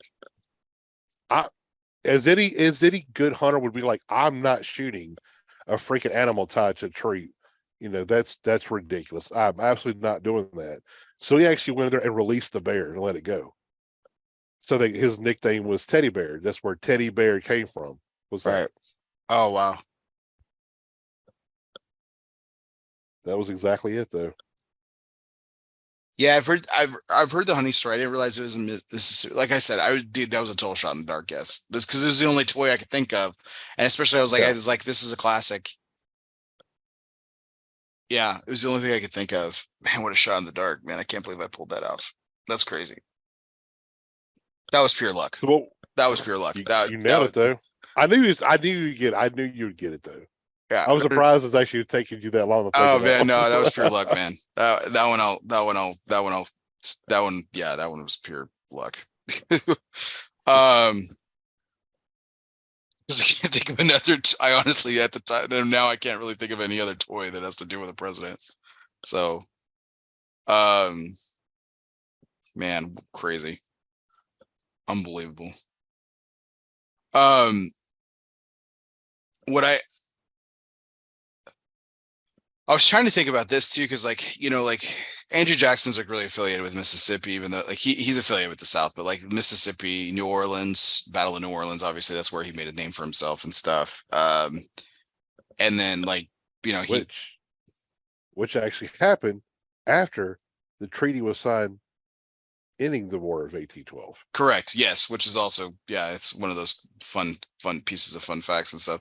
I also love that we don't really know where he was born in the wilderness, so in an area that is is still contested by both North and South Carolina, so we still don't know what state he was born in, which is kind of cool. And then of course he hails from quote unquote Tennessee. Like that's officially when he ran for president, like he was running as a from the state of Tennessee, which is crazy. Like he's all over the place. He's one of the most entertaining presidents, man. Like I know he's he's obviously such a polarizing figure in history. Like he was an asshole. But like there were a lot of asshole presidents, but he really takes the cake sometimes, man. But he's just such a god, dude. He's such an entertaining figure. I mean, he literally almost had keggers at the White House every night, where they would just him and his friends would just tear the whole damn place up. Well, it's really what's really funny is like the of course, Hollywood, the Walt Disney film, Davy Crockett does this story of Davy Crockett and everything, and it paints the picture that it wasn't until some of the Indian treaties that were signed that were Davy Crockett opposed Andrew Jackson on legislation stuff. Actually, Crockett and Jackson were like butted heads all throughout politics, man. They like politically like really didn't like each other, but in the spirit of what I find is really what's really crazy is that, like, I mean, these are passionate debates and big time topics that really separate, and it's no different than today. But the difference was they could still be in the same room together. Like they frequently had, Jackson frequently had Crockett over to the White House, and they, for these keggers and things like that. And they hung out. I mean, they were both from the same state and everything. They just disagreed on everything. It's just crazy. Yeah, it was back in the day where political parties could work with each other at the time. No. Yeah, it's just, oh man. He's just an entertaining figure, man. He just really is. Like the fact that he beat up a would-be assassin, that's still my all-time. I've retold that story on the show so many times. It's just comical. It's comical to me that and people pulled him off of the guy. Like he would have beaten him to death. Mm-hmm. I know that story too, yeah. It's so fucking great. Like it's like he beats up a would-be assassin. It would have beaten the guy to death. If other people had pulled the president off, like of him, which is just nuts to me. It's just crazy. But that's his character. He was a hard ass, man. Yeah, Hickory, man. I mean, old Hickory.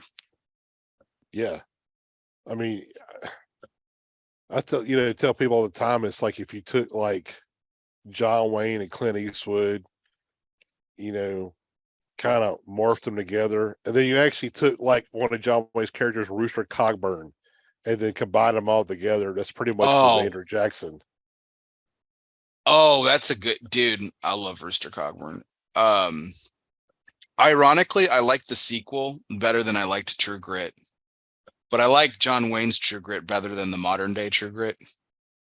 I liked the original more. I'm a huge John Wayne fan, though. Yeah, me too. Favorite John hands, you son of a bitch. That's my favorite quote. Favorite John Wayne movie? Go. Oh my God, are you serious?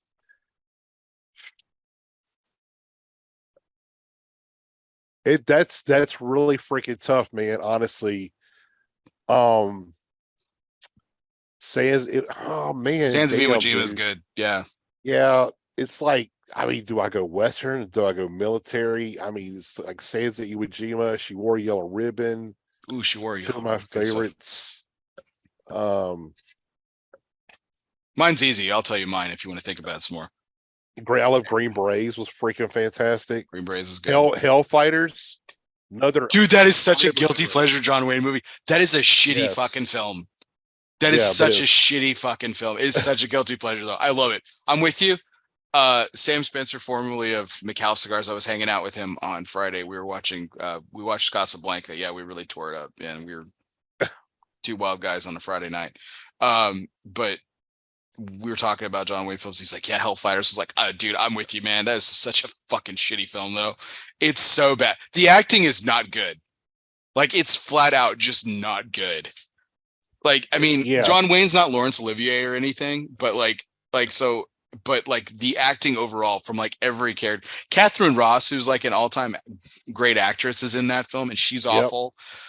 John Hutton, Timothy Hutton's dad, is in that film. It's by far his worst performance, but that movie's so goddamn entertaining. I love it. I love every second of it. It's so good. I do too. I love it. I mean, dude, probably one of my all-time favorites too is Chisholm. I love Chisholm. Yeah, it's one of his best movies. Rio Lobo and Chisholm, and one of the most historically inaccurate films ever of that era. So like, nothing in that film is right. No, but I mean, you're talking about 50, 60 Westerns from the 50s to 60s. Oh, yeah. None of them are remotely even partially like 0.5% accurate. They're so terrible when you think of it that way, you know. Right. Sons of Katie Elder is another one that's fantastic. Mm-hmm. I mean, so my favorite John Wayne film is Rio Bravo. Yeah, Rio Bravo is absolutely fantastic. I've watched it over 100 times, like easily, since I was a kid. My mother hates that film because I watched it so much. She hates Angie Dickinson because I've watched that film so much. And Angie Dickinson's easily the worst part of that movie, but that's fine. Oh God, my son, it's the greatest joy in my life. My 7-year-old son will watch that movie with me, and he loves it. And he loves Walter Brennan's character, he plays a character named Stumpy. And that's how he'll ask to watch it. My 7-year-old son will be like, Daddy, can we watch Stumpy?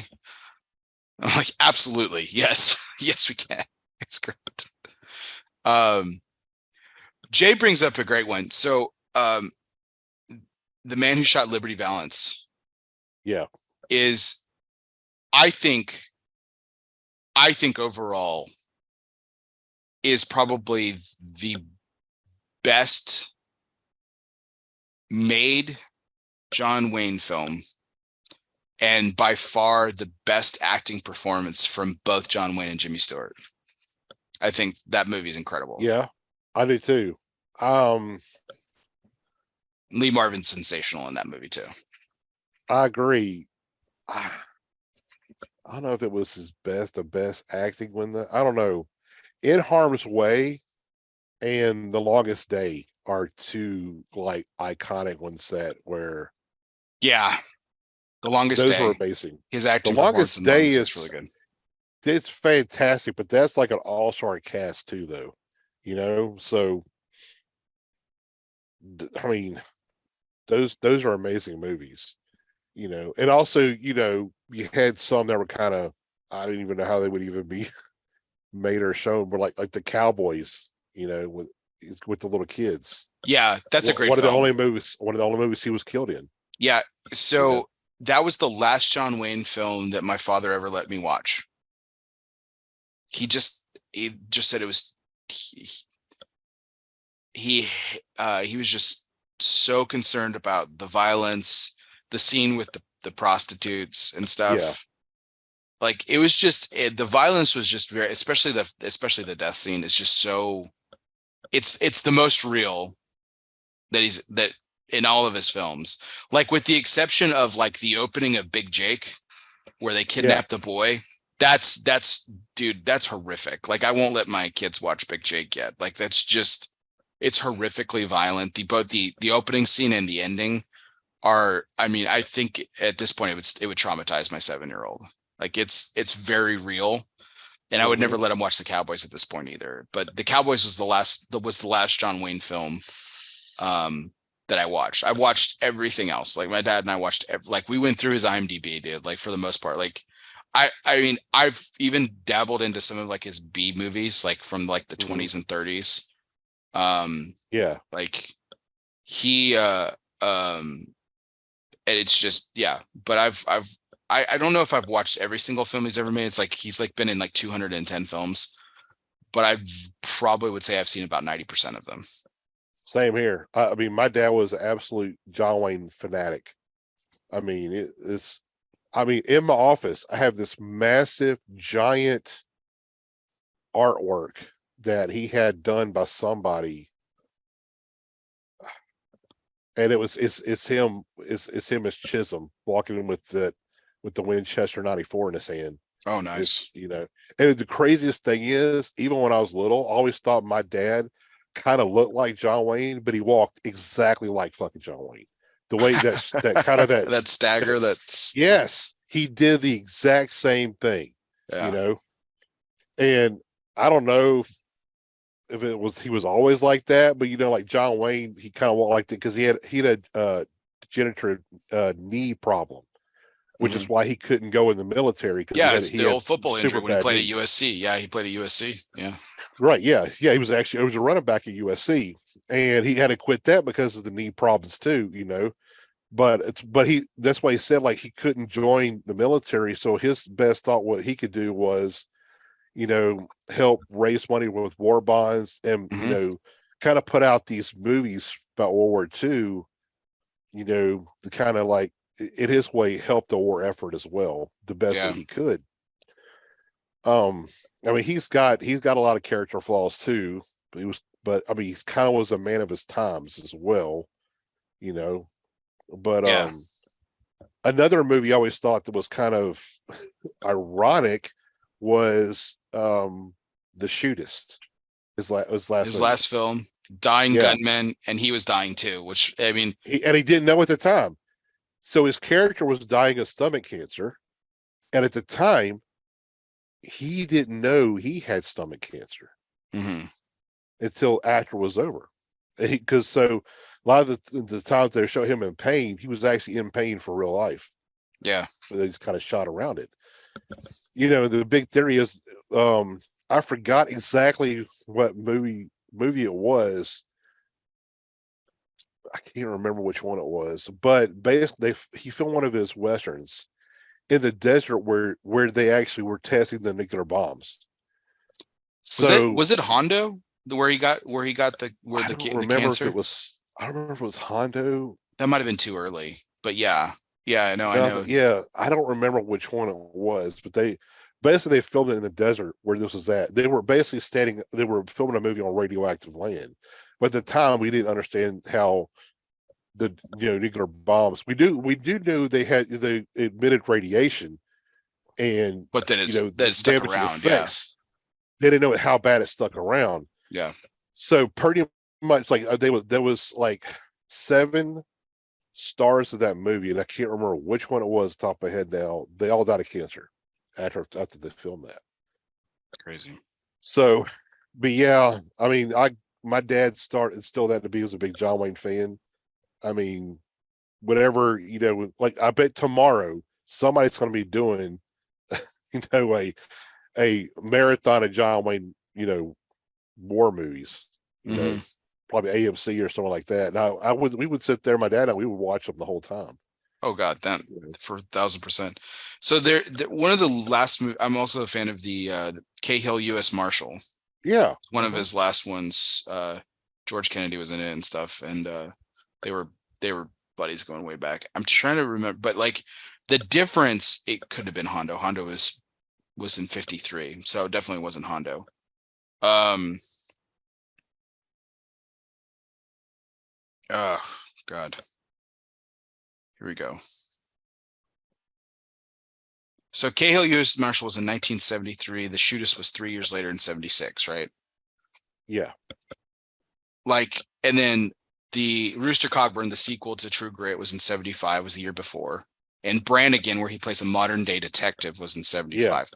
Okay, so those 3 films, like from the Cahill U.S. Marshal, 3 years, to those 3 films, 2 and 3 years later, like he aged 20 years. Like he doesn't even look. Far. He doesn't even look.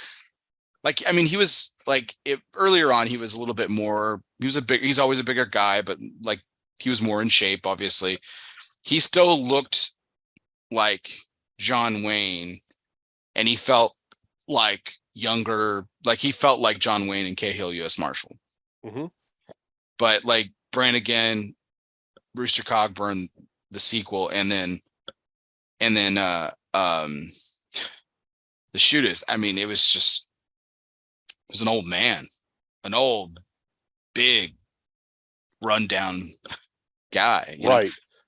And I remember it was Brannigan when I watched. I was like, "Damn, he looks old," like looks so different in Brannigan. That's what I really noticed was in that movie. Yeah, and look, I mean, he didn't like. It's not like he lived a clean life, man. Like, I mean, the guy liked it. The guy liked his booze, and he smoked for years, and all that stuff. Mm-hmm. So I mean, that stuff kind of wildlife takes its toll on anyone. But like I never really figured it out, or it never really sat with me until I saw that. I kind of realized that where it was in the timeline. I just watched all those films where Cahill U.S. Marshal was in the timeline. It's like, oh, it's towards the end, man. And then you watch the Shootist, which is 3 years later, and you're like, holy crap. I know. Yeah. It's just crazy. Man, we really went off the chain here. So anyway, that was our presidential trivia segment brought to you by United Cigars, featuring La Giana Havana, distributors of Jose Dominguez, Bandolero, Garofalo, Firecracker, the highly acclaimed Atabey, Byron, and now Alfonso lines from Selected Tobacco. Smoke one today and start living united.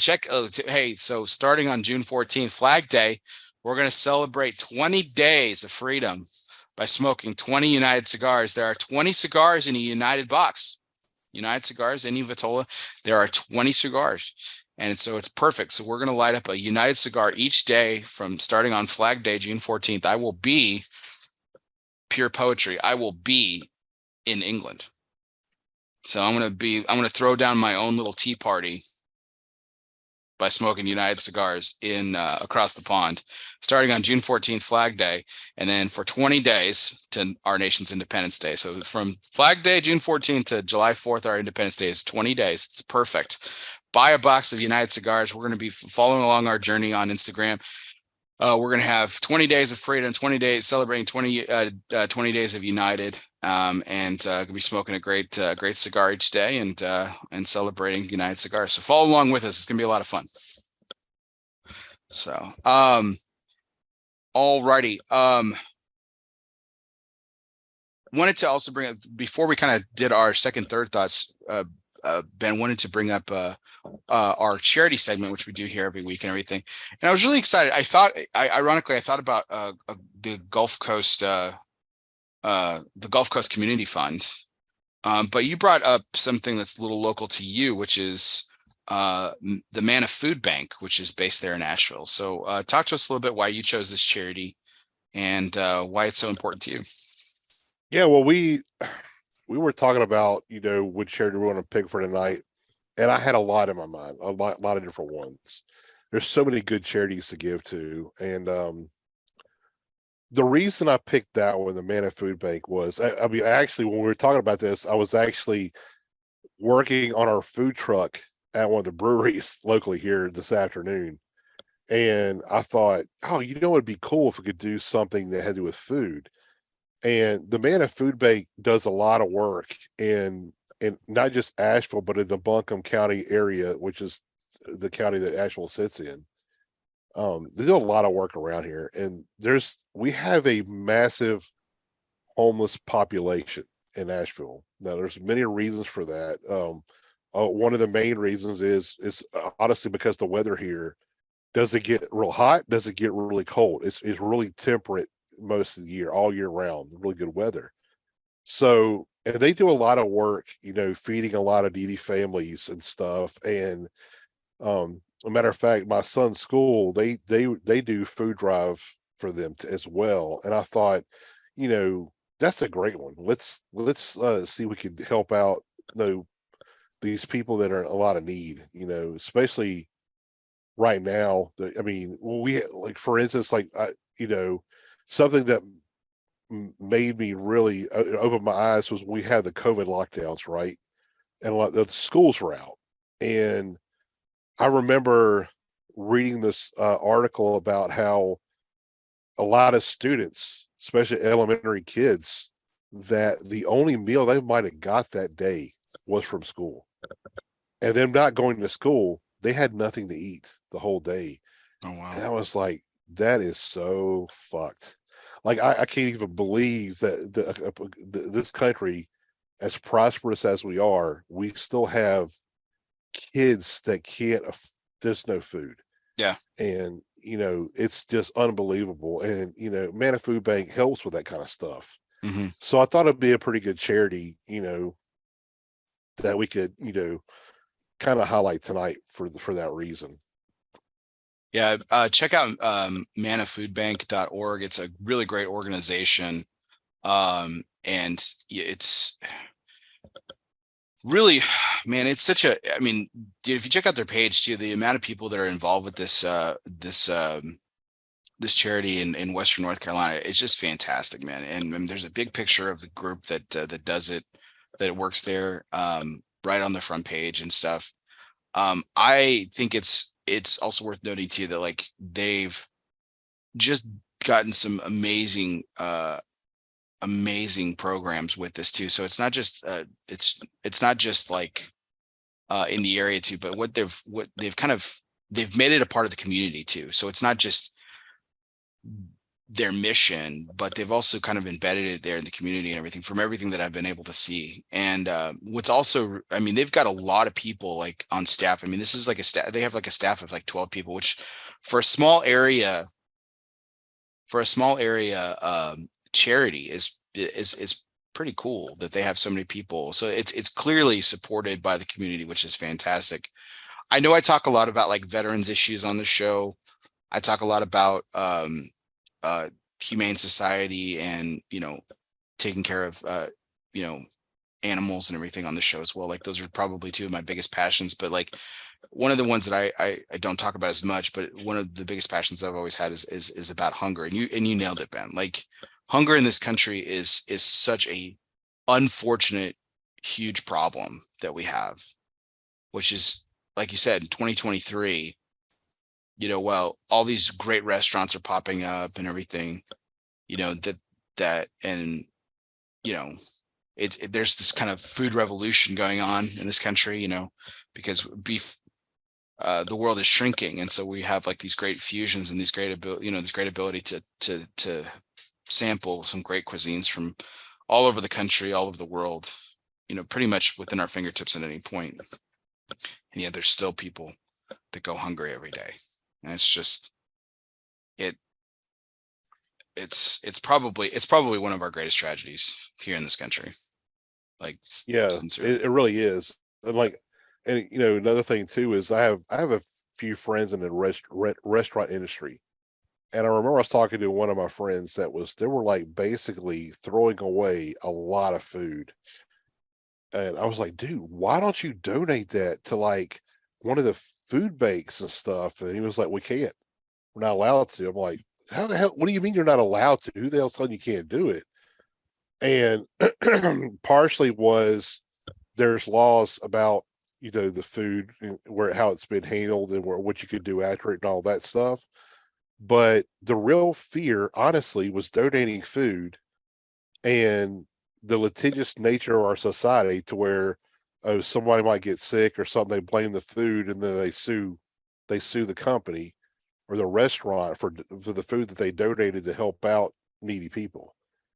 And I'm like, holy crap, that's ridiculous that's what's stopping, people that need this from getting it, but that's the world we live in nowadays, I guess. Yeah. But to me, it's kind of fucked up, to be totally honest, but I mean, restaurants, most of them are hanging on by a thread anyway, especially after COVID, what they all had to win through. The ones that did survive are still not fully recovered, so it's hard for them, but the Manna Food Bank also does have partnerships with several restaurants too, to where they can get stuff that, like, say a bakery has a bunch of bread that they baked that day, and they didn't sell all of it, they could donate that, or whatever. So they have a lot of those partnerships too, which is really cool.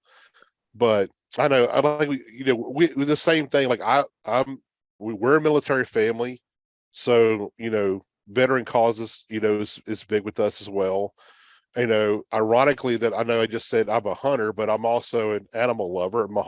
Especially my son, I can't even like taking him hunting is almost impossible because got such a soft heart. Like we talked about this before. Right. He's talked about wanting to be a zookeeper like your wife because he loves animals, or a vet because he loves animals. So that's we got 3 dogs, so dogs have always been a big part. Like my birthday, I always choose this dog sanctuary in Tennessee where basically is for senior dogs, that were either in shelter and nobody adopted them, or they were with the family that can't take care of anymore. They're able to go live at this sanctuary in Tennessee where they can live out their life. That's Huge awesome. areas to go run and play. They're well fed and all that. I do that for every birthday. And ironically enough, one of the biggest donors every time I do that being right there, right behind me. Mm-hmm. Always. So because he's a big dog lover too. We Yeah. talked about this on the show we've had together. So I kind of want to pick something a little bit different from what we normally do too, and go with another topic that that we're both kind of passionate about too. Is like trying to help out people, that Mm-hmm. need this and they need food. Yeah, there's again, there's a lot of great organizations that tackle this issue because it is a global issue. But for a lot of people, I haven't really gotten this commentary in like a horribly negative way. But we've talked about. I think it's a positive. I do get a lot of people who do like this. This is very much a local charity. This is based in Ashville where you reside now, and I've gotten a lot of commentary about people who are like, man, I really like that some people are pick local charities. And I'm like, I do too. I think it's really cool because as global as we are, like I said, the world is shrinking now. And as the issue tonight being hunger, like hunger is a global issue. It's very much a national issue for us. And, and for you there in Asheville, it's also a very large local issue too. And so the fact that we can kind of spotlight it a little bit and kind of bring it home for some people is really great. And this is a great organization. This is a great place to get started. So check it out. If you feel called, everyone, go ahead and hit the link that I have in the chat. I'll put it also in the show notes too. Donate, donate to this great cause and put some much needed food into the mouths of some hungry folks. And it's a good organization. So check it out. I'll be making a small donation later on tonight, Ben, in your family's honor. So thank you so much for bringing it to our attention today. Yeah, I appreciate it. So, all right. Let's bring it back to the Avion 13 Tuxtla. We'll give our thoughts on the second third. You want to go ahead and get it started here, Ben? Yeah, let's go ahead. All right, 3, 2, 1.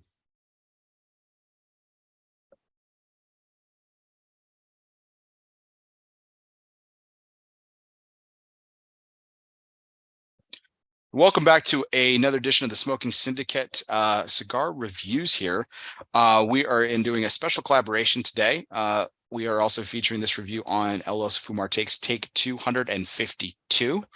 I'm Bear Duplessis here at the Alec Bradley Lone Star Studios of Azle, Texas, and I'm here with Ben Lee of the Tatuaje Studios of Black Mountain, North Carolina, and we're smoking a Tatuaje product. We're smoking the Tatuaje Avion 13 Tuxtla, which was released last year out of the My Father factory in Nicaragua. It's got the San Andres Tuxtla wrapper, and then it's got a binder and filler from Nicaraguan. So we're into the second third here.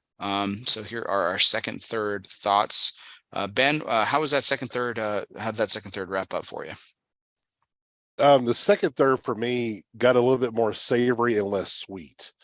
Like I'm still getting some of the main notes. Like I'm still getting the leather and the cedar and the black pepper. The black pepper's kind of faded a little bit more into the background.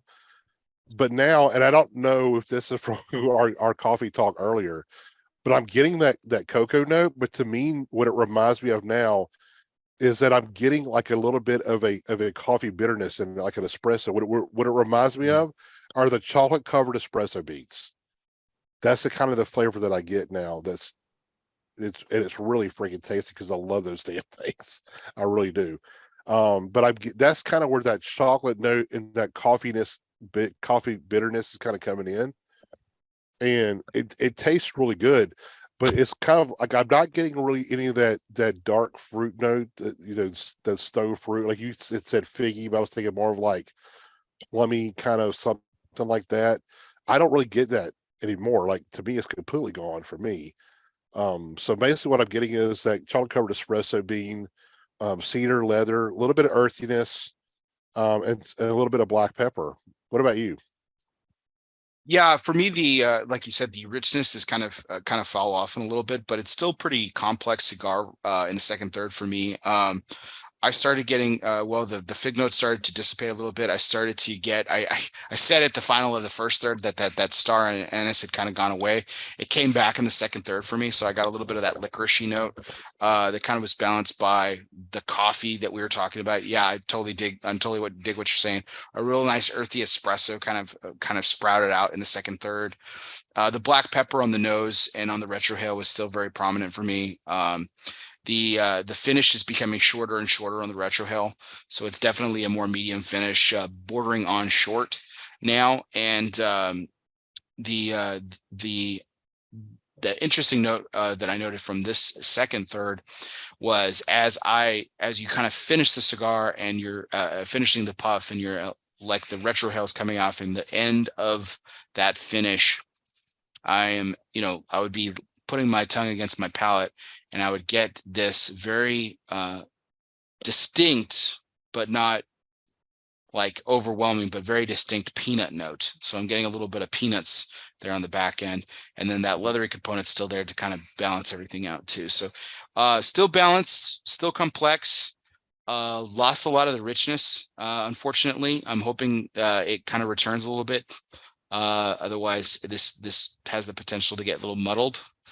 I think, and I'm a little worried about it, but I'm keeping an eye on it for the last third. Yeah, I mean the same here.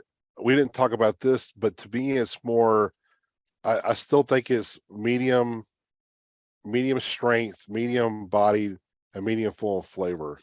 I'm kind of with you too. Like to me, the finish got a little bit shorter as well for me, but it still lingers around long enough to where I'm satisfied with it. Yeah, definitely. So what we'll go ahead and do is we'll finish off the cigar. We'll be back in a minute to let you know our final thoughts and our score. See you in a second.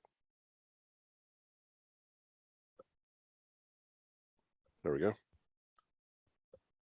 Cool. Yeah, you know what I was sitting there thinking the whole time is like I need to go get like some really good licorice, not like Twizzler shit, but like really good like black licorice or whatever.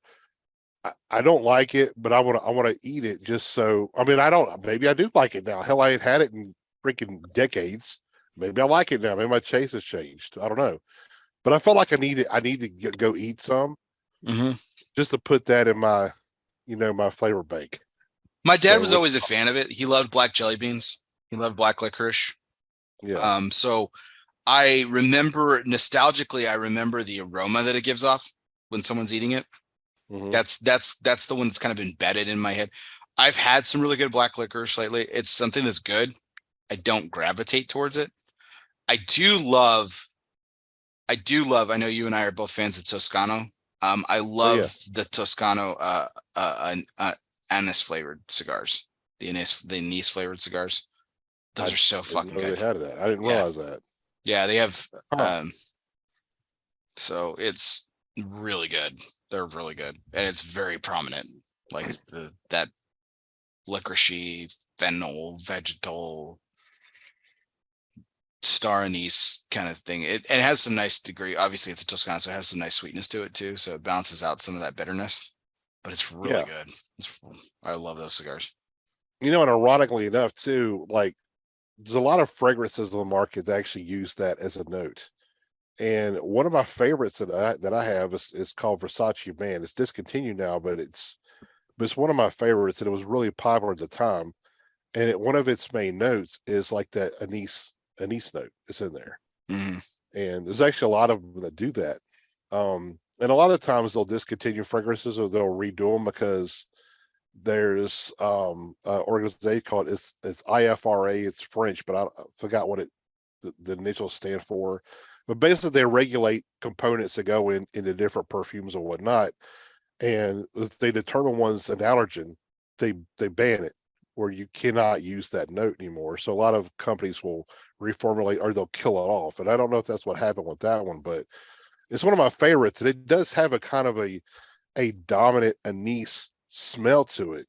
So I would recognize the smell, but it's just a flavor that I don't know. I haven't had black licorice in God knows how long. I mean, I was probably still in junior high, maybe the last time I had it, but I felt, and I know like now I've noticed this is kind of weird. Maybe it's all the, the weird hipster shit, I guess, that comes out, but I've been noticing like you can get like high end or artisan licorice now. Like I see ads on Facebook all the time. Yeah. Well, now that we're talking about it, it's going to be all in our Facebook feeds too. So just, of course it is. Our phones are listening constantly. So yeah. No, but I just started thinking about that. Like I feel like I would like to try some of the not the crappy stuff we had when I was a kid, but like some good artisanal black licorice. Like I said, to have that in my flavor Rolodex, basically. Yeah. So because the only way you'll recognize notes, like, because like when we've talked about this ad nauseum, but like when when you recognize flavor of cigars, it's because you've had it before, you smelled it or you tasted it or whatever in your past. Well, like we're talking about this, I'm not picking that note up, but it's because I don't eat anything with those licorice qualities. Yeah, I don't eat that stuff. So I mean, I've had it before, but it's been so long, I don't remember what it tastes like. So I'm not going to pick that flavor up because I won't recognize it at all. Right. So I mean, and we've talked about this. There was one other cigar we did a while back that you picked that up. You and Aaron both picked it up. Right. And I didn't because I didn't know it. So, when I hear that, I'm thinking, okay, I need to go try that. So, it's like when I'm cooking as well too. If I'm cooking with something, with the herb or whatever, I like to taste it on its own, so I know exactly what it will be like in the food, or how it would go well with, meshing with other components that I'm putting in the recipe or whatever. Do you make mulled wine at Christmas time? Oh my God, I love mulled wine. Love it. Next year when you do mulled wine, throw a piece or two of star anise in it. I'll do that. Yeah. Yeah. Yeah, usually what I do, we actually have a really good German restaurant right here in Black Mountain. And the Biltmore estate, the famous Biltmore we have here, they actually sell bottles of mulled wine. So all you got to do is basically pour it in a crock pot or something, let it heat up. Right. And so I don't really make the mixes really, but I'll definitely do that next time because I want to try the flavor out. I want that in my repertoire. So yeah. I'll give that a shot. So yeah, the thing with mulled wine or like blue vine, German, which is essentially German mulled wine is essentially what it is, same thing. The clove is so overwhelming that even if you throw a couple pieces of star anise, it's not gonna temper with it too much. It's gonna just add a different dynamic to it. Mitch says, by the way, he's a big black licorice fan. Try Peratos black licorice. They are chewy but hard salted black licorice. Interesting. Salted black licorice. I've never heard of that. Me either. But Mitch is apparently a black licorice fan, so if he likes it, yeah. But is that a Canadian thing? Like, I mean, I know we're all interconnected with the interwebs and shit now. Probably can order online, but like, I've never heard of that in my life. Right. I wonder, is that just a Canadian? Is that a Canadian candy? We'll figure out. Mitchell will give us an answer. But this is actually a great segue, Ben, into our next and newest segment here on LS Fumar Takes. So it's Everybody Eats, sponsored by Postania Cigars. If you always make sure that your servant's towel is bigger than your appetite, everybody will always get theirs. Postania Cigars is more than just great cigars made by cool people. They embody an attitude of gratitude and grit. With Postania, everybody eats. So, Ben, this obviously the segment is about food, and I thought this would be an interesting time. So, I have some questions. There are about 3 or 4 questions in this category that I'll rotate out with guests and everything. But I thought it would be fun to do this specific question with you. What is the food or dish that you love that you would not have tried otherwise if you had not been offered or forced to or served by someone else? Oh, I have several, but the one that I tried, and it's not so much that I had an aversion to it. It was just like I never thought of this. Was actually a seafood pizza, and I had it. It was actually goes back to the story I was talking about earlier. Was at the Outer Banks, North Carolina, duck hunting, Okay. and my best friend from kindergarten till when we graduated high school, he and his family they moved to Raleigh, North Carolina. So when I got done, I was actually drove up to Raleigh. My cousin dropped me off his house in Raleigh, and he had a friend that he was working with at the time that his parents were from Sicily. They spoke no English, right? So, and this was New Year's night, New Year's Eve night. So we went to go eat at their house, and his mom and dad, or really his mom, made this massive Sicilian spread of food. And I didn't know at the time, Sicilians, especially or Italians, they throw down on New Year's Eve, all kinds of food. Nice. And one of the things that she made was like this really thick pizza. It was like almost like it was just real doughy, right? Mm-hmm. But it had like this seafood concoction over the top of it. I had never seen that before in my life. I didn't even know what the hell it was. But I just remember like she couldn't speak English, but she could go eat, you need to eat, and that's all I heard her say in English. And she served that on my plate. I was kind of like, what is that? Because I didn't recognize it. But later I know now. I actually looked it up a few months back because I was telling the story to another friend of mine, and it's a traditional Sicilian seafood pizza. But basically had like I can't remember all that was on it, but had like calamari and some fish on there, Yeah. and it was some kind of like it wasn't tomato based. It had some kind of like mixture that she made up, almost like a scapy mixture or something like that. But it had capers in it and stuff. Oh, It damn. was freaking awesome, dude. It was so good. Everything she made that night was like, Nice. holy shit, a religious experience. But this one, I remember thinking, this is so cool. I've never seen nothing like this in my life. But apparently, it's a traditional Sicilian type seafood pizza, and everybody there eats it. But I had never seen it before, and which is weird because New Orleans has a massive Italian population. Mm-hmm. And most of it is there was a massive Sicilian migration to New Orleans in the 1880s. So a lot of the Italian food you get in New Orleans is Sicilian based, and I've never seen this before. Oh, But that's the one that really just immediately popped in my head was that one. nice. So Mitch said that Parados, by the way, is a Danish thing, not Canadian. So, Oh, so yeah, same it's thing. it's interesting you said about the um seafood pizza. So I never thought about putting seafood on pizza either.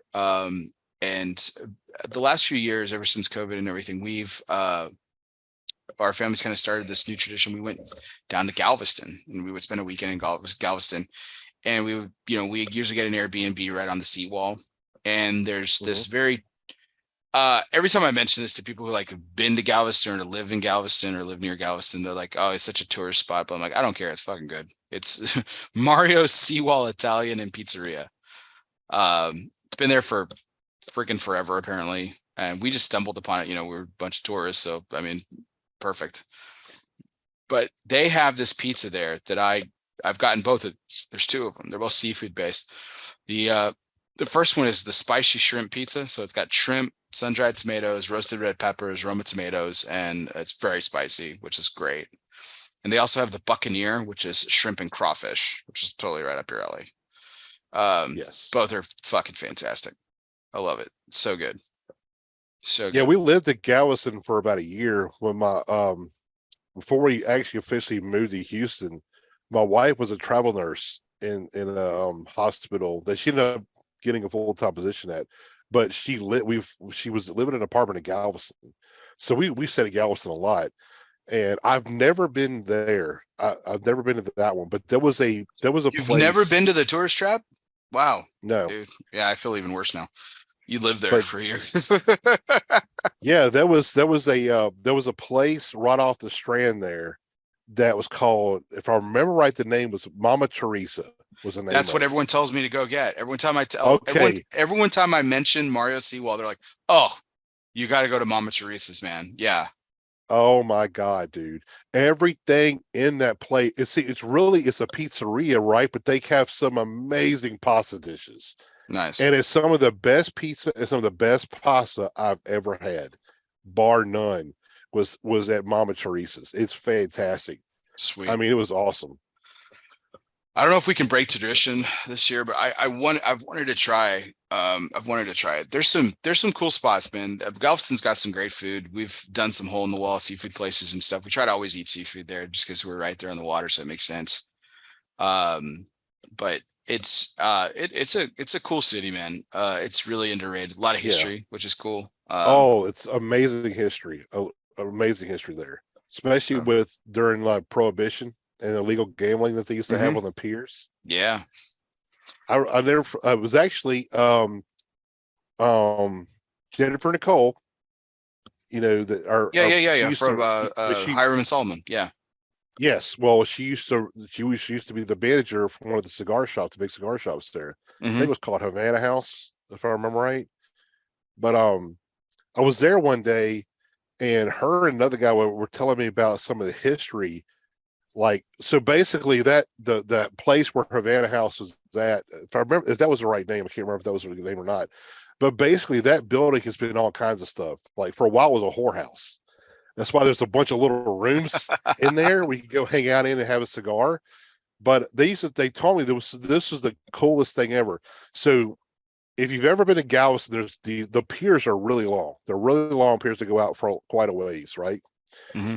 Well, what they used to do illegal gambling at the end of the pier. They would have illegal slot machines and all kinds of stuff. But there was a band playing at the front of the pier, right? They have like a little party kind of going on the shore where the pier's at, and then all the legal gambling was at the end of it. Well, and I forgot the name of the song, but when the revenue agents would show up, or the cops would show up, the band would start playing this certain tune. I think it was the Yellow Rose of Texas. It was a Yellow Rose of Texas.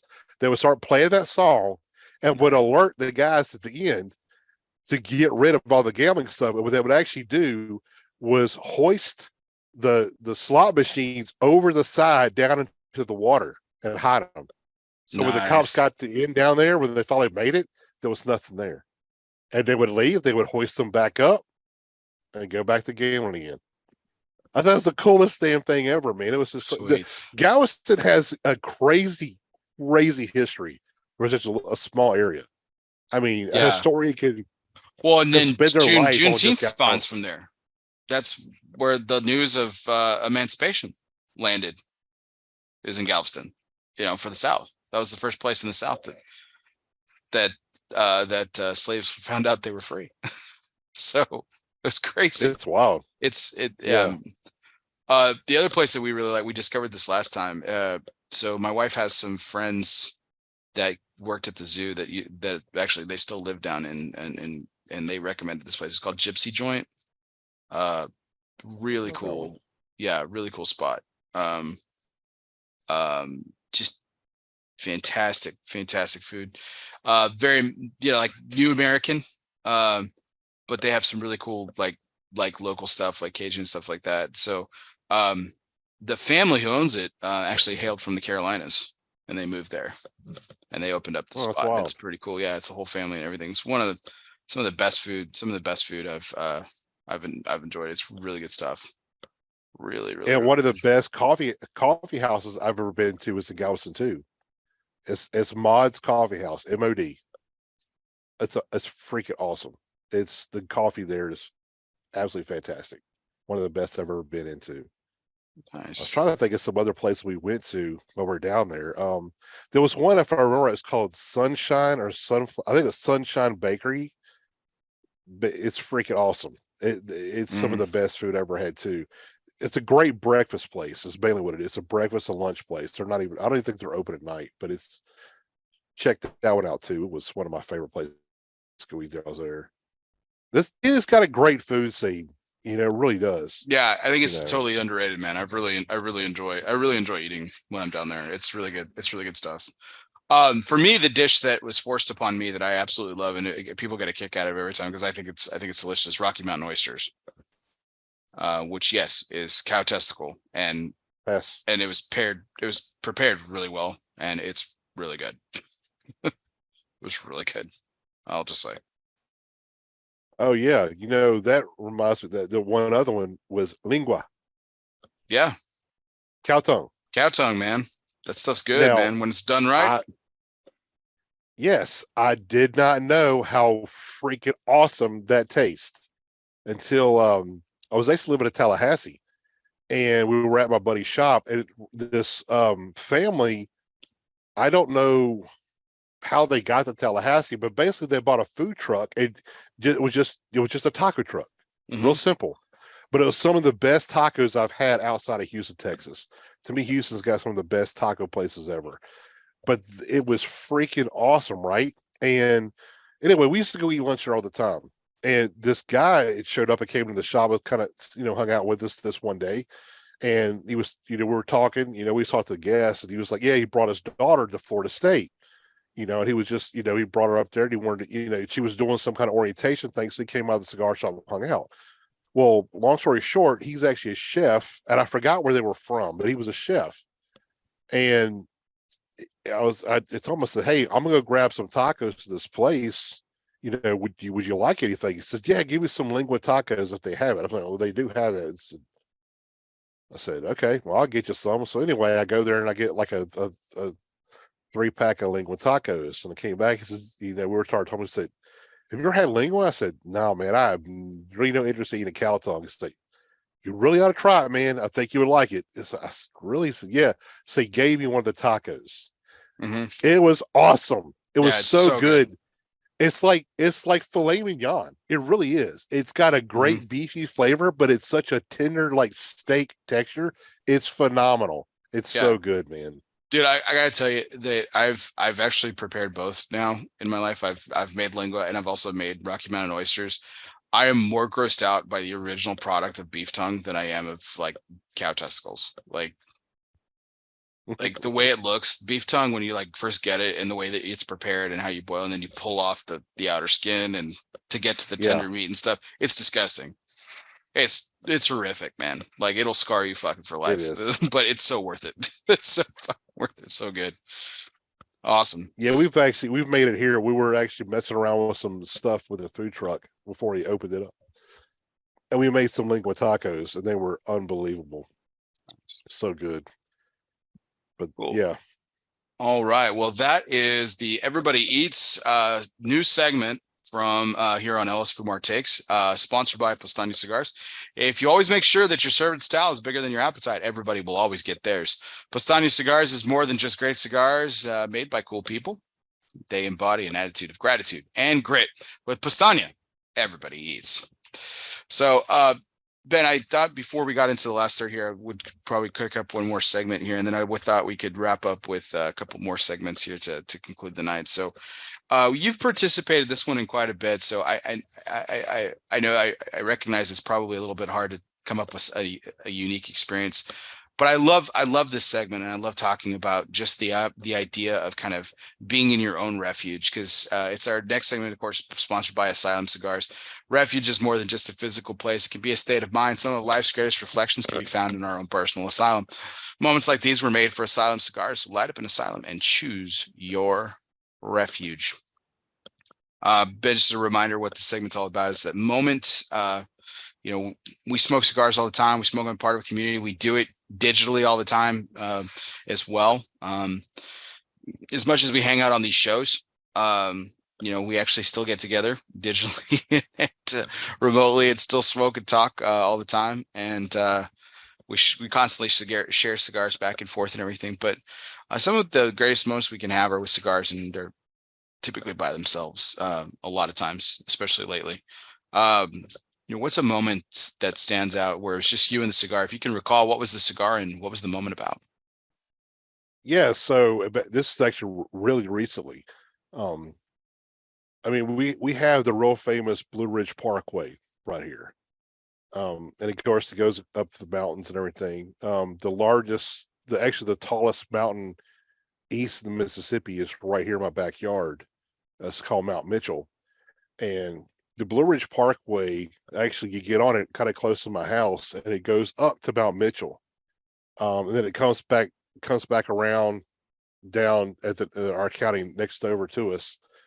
But anyway, when you go up top of the Blue Ridge, there's a lot of areas where the Department of the Interior actually made these vistas, where areas where you can look out over top of the valleys and the mountains or whatever. And I remember we were just driving around, look at it. It was earlier this year when the leaves started changing color, and we have a lot of tourists come here to see the leaves change color, and it's kind of interesting to see because of our altitude. It's most of October is when the leaves change, right? And at the very top of the mountains, they start to change. And then the next week, it's a little bit further down the mountain. The next week's a little bit further down the mountain. And the final week of October, the whole area is just got amazing colors, right?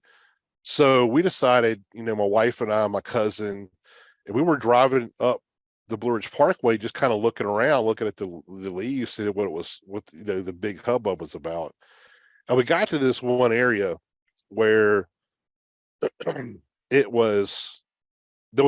a lot of people at it at this point. It was like maybe 2 other car loads of people there, Mm-hmm. and they were just taking pictures and selfies and shit, and they were driving on. Well, I got out and I had a cigar all day. It was a Sunday afternoon, and I had the meat carita, Tricky Traga, the number 448, which is the small one. Right. And I remember looking out over and it actually was the picture of me smoking the cigar with the mountains and the valley in the background was like my profile picture for Facebook until I took the picture of us at the Atlanta Braves game, my family and I.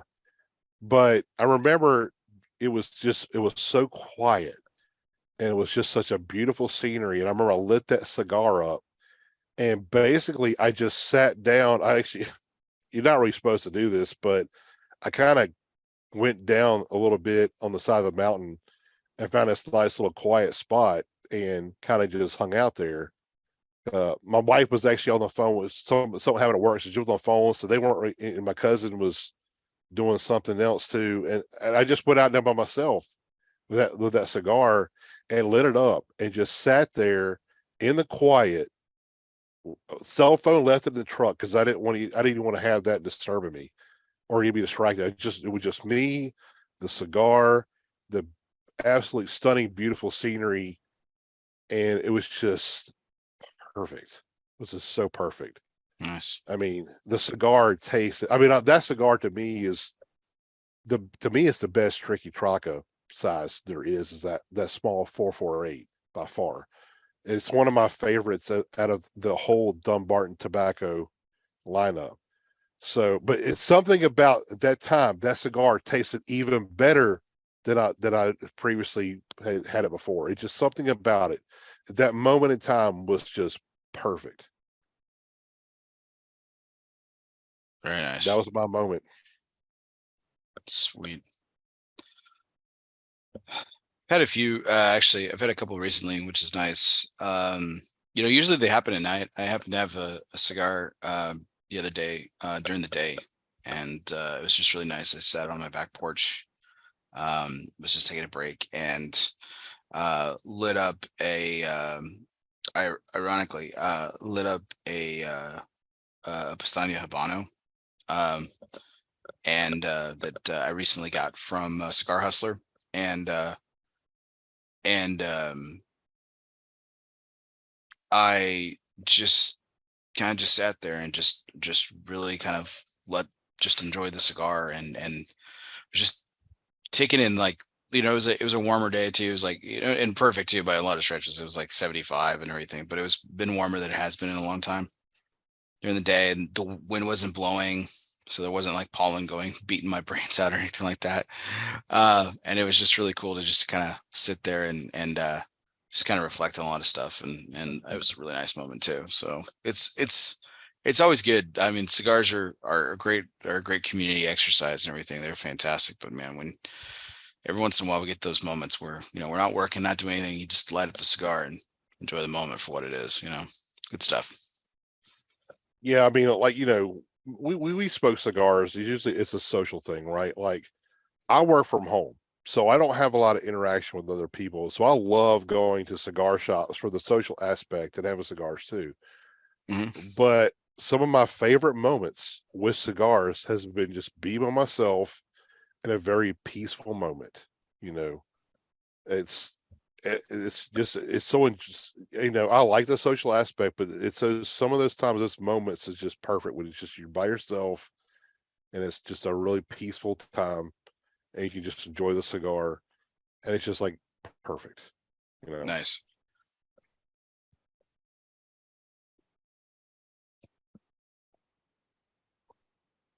Do we want to do one more segment, Ben, and then Yeah. Okay. Yeah, Well, and then we have time for that. Yeah, and then we'll wrap up, and then we'll do our final curveball segment to conclude the show after we give our thoughts and scores. So, this is a what I call more of a rapid fire segment and everything. This is our this or that segment. So basically, it's pretty easy. I give you a choice of two things, and you tell me which one. And so, wanted to go. This is a mix of stuff. There's some cigar stuff labeled in here, but there's also some non-cigar stuff. So, would you rather have a new phone or a new laptop? Laptop. I mean, well, the reason I say that is because I do a lot, with our video editing I do on this laptop I'm using here now. And I use it for everything. And I love my phone. My phone's always with me, but sometimes it's a pain in the ass. Like, I wish I didn't have it. Like, some of my favorite times is like where my wife and I'll go do something and I forgot my phone at home. And I'm like, I don't even care. I don't think I care that I left my phone at home. Because to me, it's more of a disruption or a distraction most of the time than it is something useful. But it is kind of amazing that we have so much knowledge at our fingertips now. I mean, everything is 1,000%. right on the phone. I mean, basically, our phones are more powerful than all the computers they use at NASA when we land on the moon. Yeah, by far. Crazy. It's crazy to think about. And the reason that we were late tonight is because my laptop was acting up tonight. So it's time for me to overhaul this thing. Which begs the next question: would you rather have a laptop or a desktop computer? All things being equal. Laptop. Desktops, their time's over. Dream car or a dream motorcycle?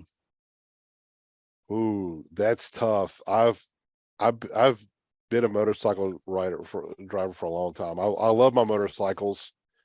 Because it is just it's a freeing thing to go ride on that motorcycle down some of the small country roads and stuff. It's an amazing feeling. Really is. But that being said, I've been nicknamed the Grim Reaper of motorcycles because since I've sold my last one, I've kind of thought about, maybe I'll buy a new one. And one of the ones, I'm not a Harley guy at all. I don't care for that. Mostly what I've always ridden, maybe like, crotch rockets, right? Like, the Suzuki Gixxers or, like the, Honda CBRs or Kawasaki's. Yeah. Most of the time it's something like that, the Aprilis. I've always wanted, forever, the Ducati 992 was like a dream motorcycle of mine. Almost bought one, but then I realized I would have to go from Biloxi, Mississippi to Atlanta to get it serviced. Now there's a dealership there, but at the time I didn't want to go to Atlanta all the time, so I just never ended up buying it. But one it was an old motorcycle. It was a big in its heyday. It was called the Norton Commando, really famous, probably the second famous British motorcycle behind the Vincent Black Shadow. Anyway, they re-released it. The company bought Norton, and they re-released Norton Commando. So every time I start talking about, I want to get another motorcycle. This happens every time.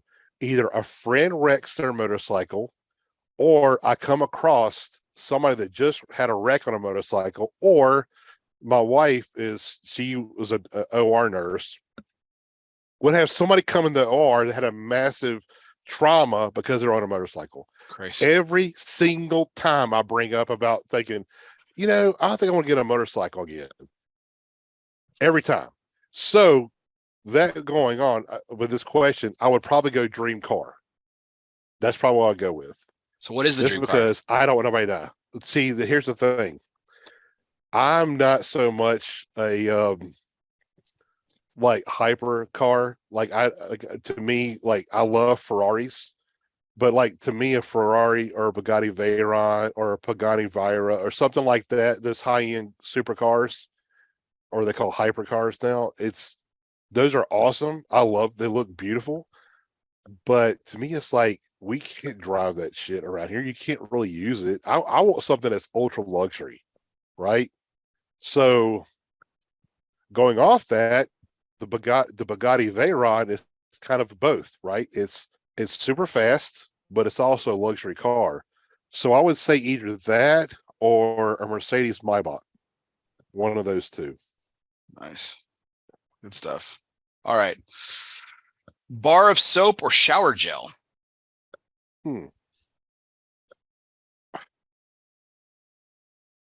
I go back and forth on both of those, but right now I'm using a bar of soap. That's what I started using. I actually started Dr. using Squatch or something else. Dr. Squatch. That's what I just bought some because I've heard people telling me, man, this stuff's freaking awesome. Yeah, I've been using it for the last couple of years. I freaking love it. And of course, the first one I had to buy. Pine tar. Big baseball fans, pine tar. And it's awesome. So I bought pine tar, Alpine Sage. One it was called Cedar Citrus because I bought a 3-pack on Amazon, and then I saw one that was Bourbon Wooden Barrel was the newest one they came out with, and so that one actually arrived today. And dude, it's freaking awesome, dude. I get such a clean feeling when I use it. It smells fantastic, and I like the exfoliation that's built into those bars too. It's really cool. Yeah, I love them. I love that bar. The pine tar is freaking awesome. I love it, man. If you have dry skin, you won't after a couple of washes with that thing. The grit in that bar is so freaking insane. It's freaking insane. It's nuts. Yeah. I like theirs. I like the Duke stuff too. The Duke is really good. I went back to bar because of Duke because I like their products. And of course, they're all military themed and they donate back to military charities. So of course I was buying a lot of Duke stuff. But when I came across the Dr. Squatch, I was like, this stuff is really freaking awesome, man. I like those. It's really good stuff. It's all the shit you see, the ads and stuff, and it's legit. Because I can vouch for what they say. It's true. Nice. On those ads. Couple more random ones. Apologize first or have someone apologize to you? I don't mind apologizing first. I'll be the first one to tell you, hey, I fucked up. Not a problem. I have no problems apologizing about anything. So that one mine. All right, we're going to get into food. This is sacred territory. We were talking about this earlier. This is all stuff you're very familiar with. Would you rather have gumbo or jambalaya? Gumbo. I like gumbo better. Why?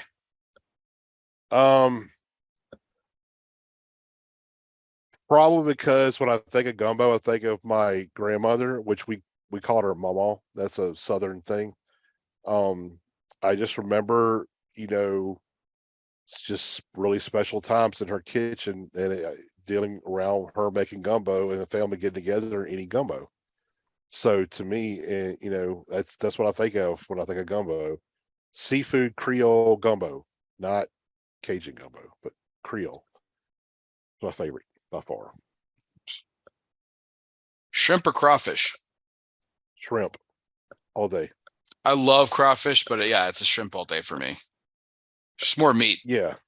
Yeah, it's more meat. And the big joke with all of us is like you get tired of eating crawfish before you get full of eating crawfish, you know? Mm-hmm. But also to me, like I just like so on the Gulf Coast, like we have mainly 3 different kinds of shrimp. Like we got brown shrimp, white shrimp, and what we call royal reds. Brown shrimp are usually like shallow water shrimp, very plentiful. They're everywhere. White shrimp are a little bit. They're past our Bear Islands, and they're white colored shrimp, and they're a little bit more delicate flavored. But my favorite one are called Royal Reds, and you don't eat them like we don't use those for like you know shrimp creole or etouffee or jambalaya or put them in gumbo because Royal Reds are freaking massive. They're huge shrimp and they're really really deep water shrimp. They're cold water and they have a flavor reminiscent of like lobster. So Oh, nice. usable, yeah. So usually what we'll do is we'll steam them and just dip them in butter and eat them like you would lobster. And they're absolutely fantastic. And to me, crawfish has even when you buy live crawfish before like you boil them, you do a purge. And there's people do purges all kinds of different ways, but basically what you're really trying to do is they're called mud bugs for a reason. They live in the mud. Mm-hmm. So they have they're always filthy. Oh, they're filthy, yeah. So you purge them, you constantly change the water a lot, right? And get rid of all the dirt and bacteria and stuff. And you kind of make them move around. And this is gonna sound disgusting, but basically they poop. And you get rid of all that stuff too when you do a purge. And when the water is finally clean, then it's when you put them in the pot and boil them, right? But no matter what you do, crawfish has a very unique flavor, and it always will have kind of a slightly earthy flavor. Now, I love crawfish. I love them. But if I had to choose between shrimp or crawfish, it's shrimp all damn day. Always. All right. Last 2 questions are about cigars. I know how partial you are to these. So Lonsdale or Corona Gorda? Man, that's my 2 favorite sizes. I know. I asked the tough questions on the show, man. Corona Gorda. That's my favorite size of all time. I will always take a Corona Gorda over everything else. To me, it's the perfect ring age, the perfect length. I love it. That's so Corona Gorda. All right. U.S. Connecticut broadleaf or Mexican San Andres? Oh.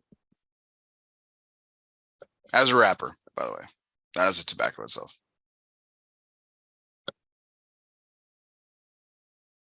Man, that's a tough call, man. I could probably change my answer to that question on a daily basis, to be honest. I would. Oh man, that is tough. What would I choose? I would. You know what? I would probably go Mexican San Andres first, I guess. It fits its flavors kind of fit more what I like nowadays than anything. But that's a tough call. It's like 1-1A, on that one. All right. All right. Well, Ben, let's wrap up the cigar and then we'll finish the night with our curveball question. Sounds perfect.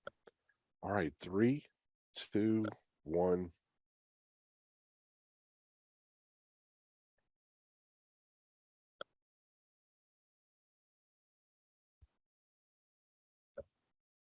And welcome everyone to the Smoking Syndicate cigar review. We are smoking the Tatuaje Avion 13 Tuxtla from Tatuaje Cigars, blended by Pete Johnson, manufactured at the My Father Cigar Company in a cigar factory in Nicaragua. It's a 6 7/8 by 52 Perfecto box press. And retails, I was corrected earlier, by the way, Ben, Jay Davis, who would definitely know about this because he carried him for so long. The MSRP was actually $12.50. So I'll correct myself for the third time on this. MSRP is $12.50 on this particular cigar.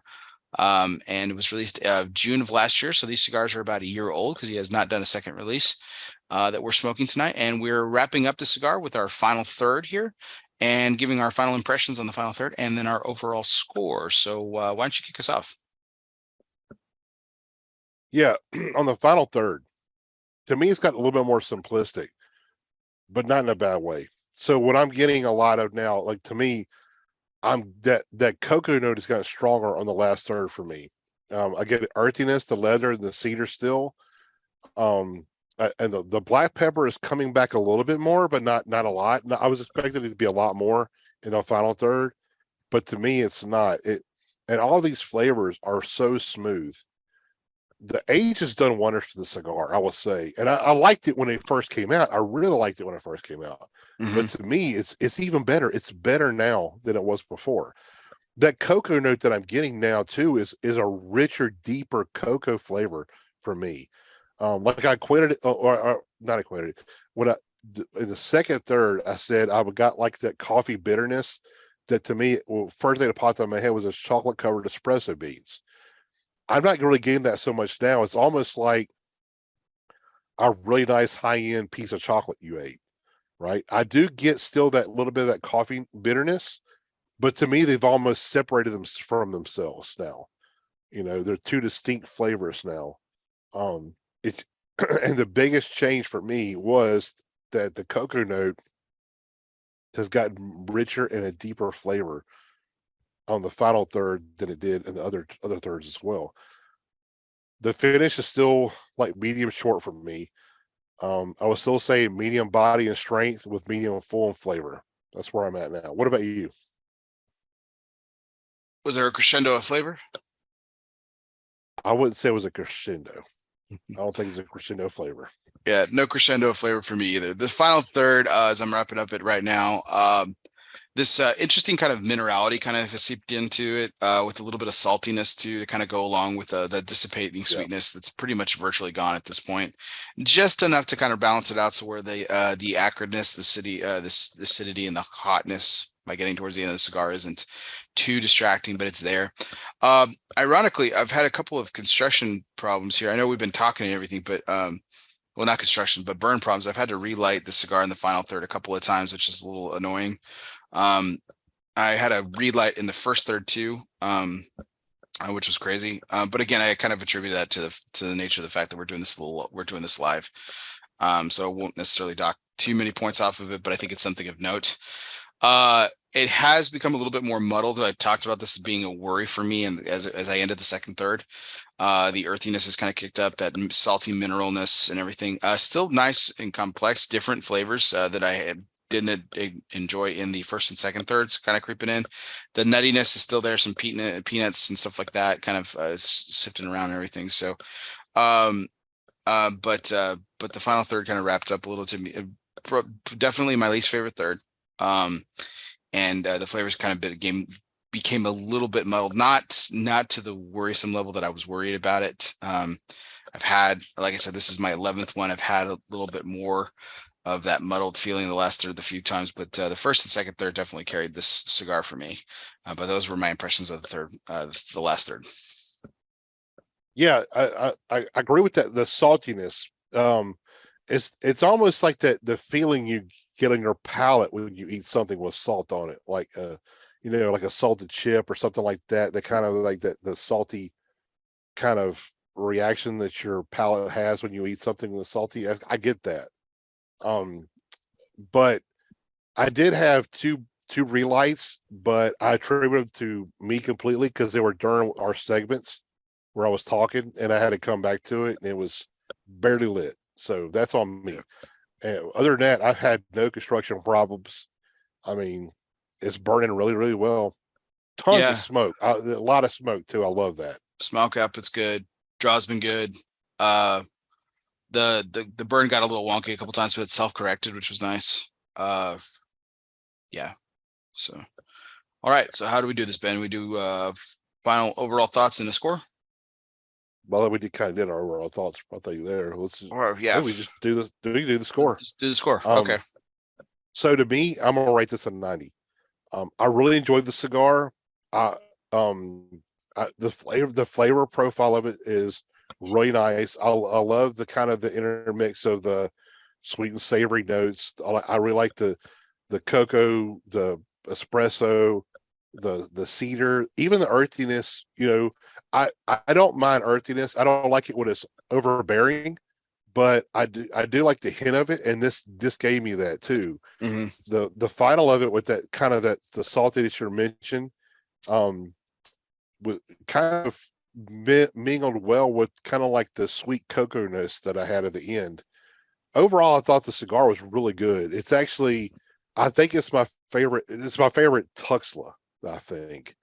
Mm-hmm. I was kind of teetering between 90 91. If the final third had a little bit more going on, um, it would have definitely been a 91, but I think a 90 that's what I'm gonna score it. What about you?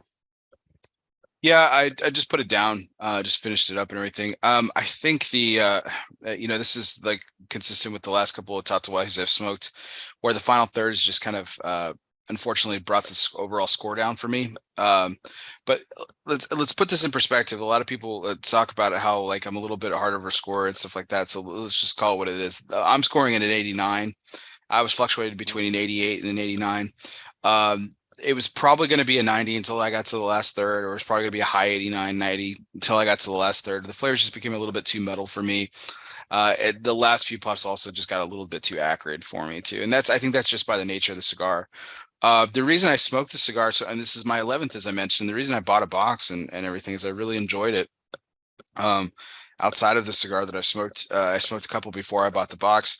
I really enjoy the first and second thirds of the cigar. I think it's a really enjoyable smoke. It's really complex, sometimes beautifully so. And it has this wonderful medium to full body that you were talking about, medium to full flavor.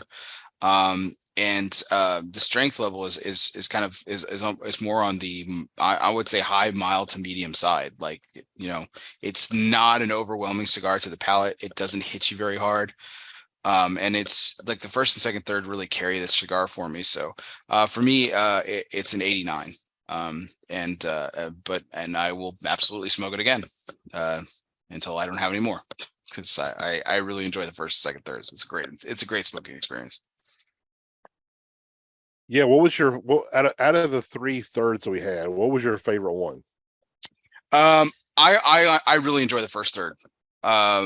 Even though I had a read light and everything, again, I attribute that to my just talking and stuff. But like, I really enjoy the first third. I love the way that the cigar starts off out the gate, and it just captures your attention. It's so rich, so decadent. The sweetness, which is completely absent in the final third, which is probably why I don't like the last third.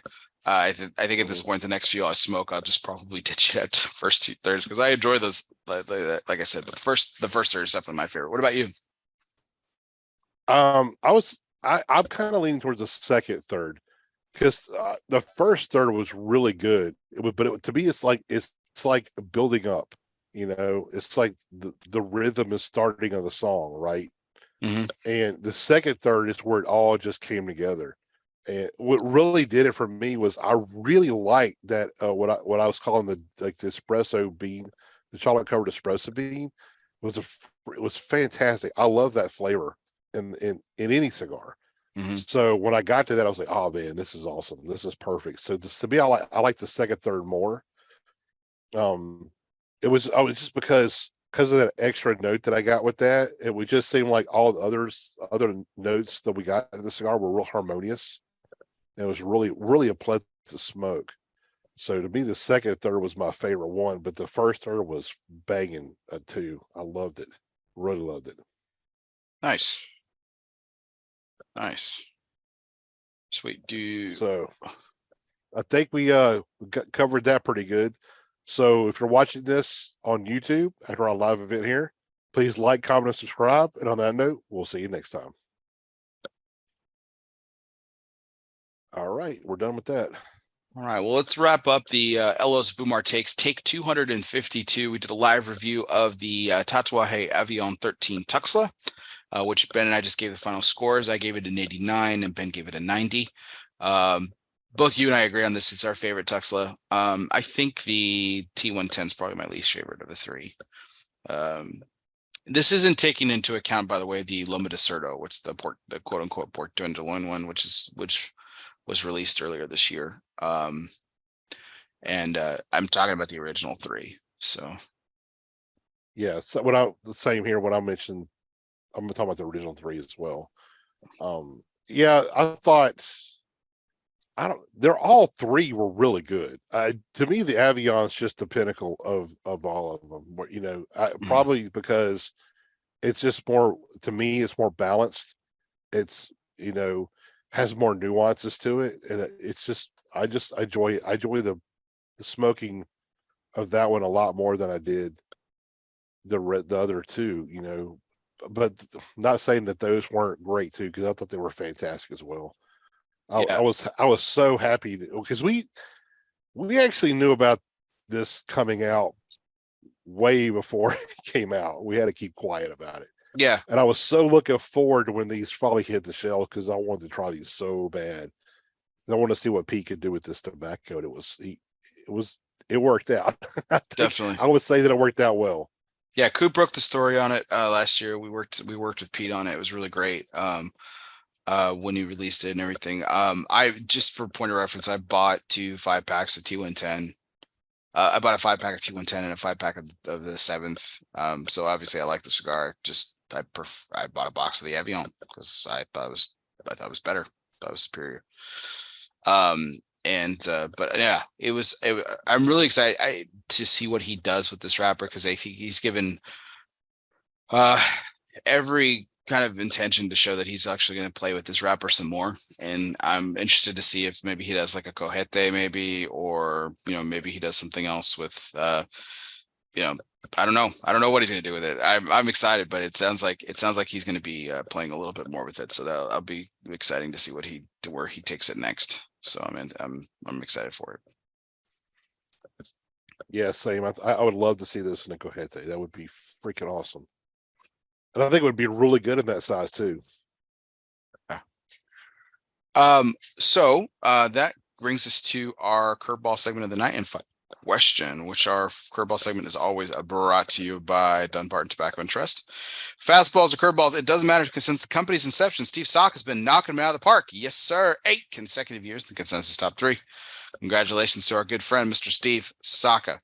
So, Ben, this was my curveball segment, because I brought this question up because the Tuxtla, specifically the series, is the same wrapper on different blends, right? The Avion is the same Avion blend, but it's got the Tuxtla wrapper, 7th, etc., right? So my question here is, what's a cigar recently that you've smoked where if you maybe you enjoyed, maybe you didn't, but you really thought it could have benefited from a different wrapper, or you know, different binder, something like that? So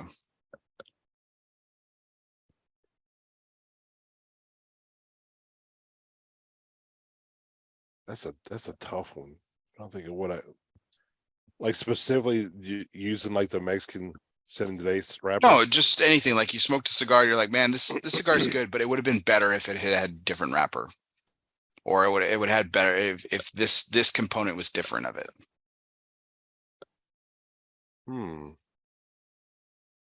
That's a tough call.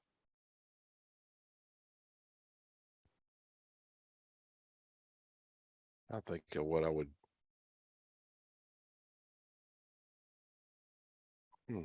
You know, one thinking about this too, I would like to try. This is going to be sacrilegious. I would like to see this wrapper on something like an Opus X. Interesting.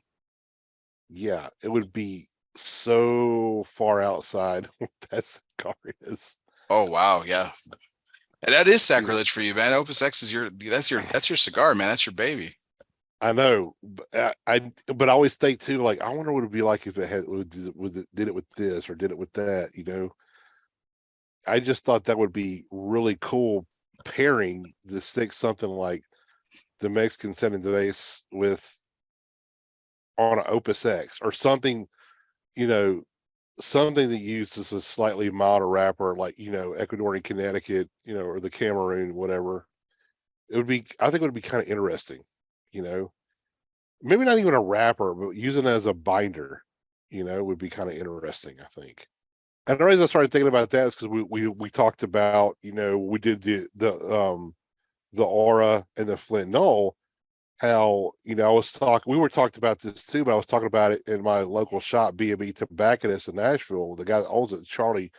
We were talking about how lately a lot of cigars have been coming out, or not a lot, but a few cigars have been coming out using, a Connecticut wrapper with like a broadleaf, Connecticut broadleaf binder, and how we love that flavor profile, So I always thought it'd be kind of cool to take like something like an Opus X and swap it out and see what it'll be like. But not even necessarily the wrapper, but maybe the binder, making the binder, like I think Connecticut broadleaf might be too much, but a Mexican San Andres would be really good. I thought that would be that good. I don't know. I would say good. It would just be interesting to see what that would be like on that cigar. What about you? Yeah, I thought about this question as I was writing it down, and there's a few times where I like smoke a cigar and I'm just like, man, I think it'd be cooler if this has happened. And I thought about this, and it's interesting how you kind of we kind of talk about sacrilege. My Sunday morning cigar for over a decade now has been the Herrera Esteli Habano. I smoke that every Sunday morning. Love that cigar. Absolutely love it. But I got to thinking about this, and we were talking about Drew Estate, I don't know, a while ago, and we were talking about the difference between like Liga Privada number 9 and T52 and stuff. I like both. There's like a war in the cigar community too, like especially among Drew Estate super fans that like debate that wrapper over those two wrappers like over and over again. I would love to see the T52 stock cut Connecticut Habano on Willie's blend, the Herrera Esteli Habano. I'd love to see that cigar. And that would be pretty cool. I mean, I love the Herrera Esteli line. I mean, the Habano line specifically is fantastic. Yeah. And I've actually kind of toyed around with that a little bit when I was at Drew Estate. Not with Willie's line, but so when you go to a cigar safari, anybody that when they start, I'm understanding they're going to start doing those again. Mm-hmm. But when you go down, I would suggest any cigar fan to sign up for one of these cigar safari trips, because one of the cool things you do there is you get to blend a cigar.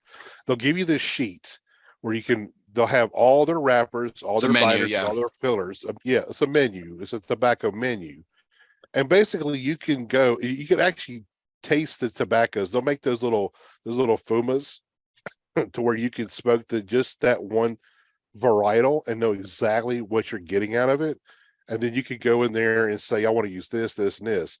Well, the first 3 times I did this, my goal was to take a number 9 and a T52 and put them together. So I've tried the combination of using the T52 wrapper and the wrapper from the number 9 as the binder, and then I flipped them the next year. And I will say that my first 2 attempts at it were utterly disgusting. Like, but the first one I did was completely unsmokable, because at the end, what they do is once you do that, they'll make the cigar, and you can actually tell them what vitola you want. So I would always do, most of the time what I would do is I would do a pigtail cap, because I just think that's cool looking. Mm-hmm. And a lot of times I would do a closed foot or a slightly shaggy foot, like just a little bit hanging out. And the first one usually we'll do is when we get the last night, they'll bring us out our bundles and our sheet and stuff, and we'll all share them and stuff. I remember when I smoked my first one, that first batch, I was like, no, sorry guys, I'm not sharing these because they're fucking disgusting. I don't even want you to even be tainted by this cigar that I make. And on the third attempt, I did pretty good, but I cheated. uh, when I was making it all up, because you actually have to say, like, if you want this filler, you got to say how much you want, a whole leaf, a half a leaf, a quarter, whatever. You gotta say that, right? Right. So I'm sitting there working on this, and the T52 to me is my favorite. I love the T52. I've smoked so many of those, it's ridiculous. But I do enjoy the Liga Privada number 9. So what I did on my last one was I went back and I used a T52 wrapper, stalk cut Habana wrapper, and the number 9 as the binder. But the filler, Willie Herrera was there with us, helping us do this. And I'd be like, "Hey Willie, what about this one?" He's like, "Yeah, one leaf or half leaf." Okay, I'll do that. So he helped me with my filler. Nice. And that one actually turned out really good. It wasn't great. Like I would not like put this out for sale or nothing, but it was pretty good, man. It was pretty good.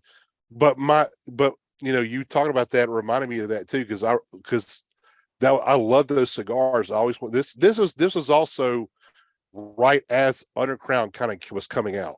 Right. So the first 2 times I tried it, the Undercrown never existed.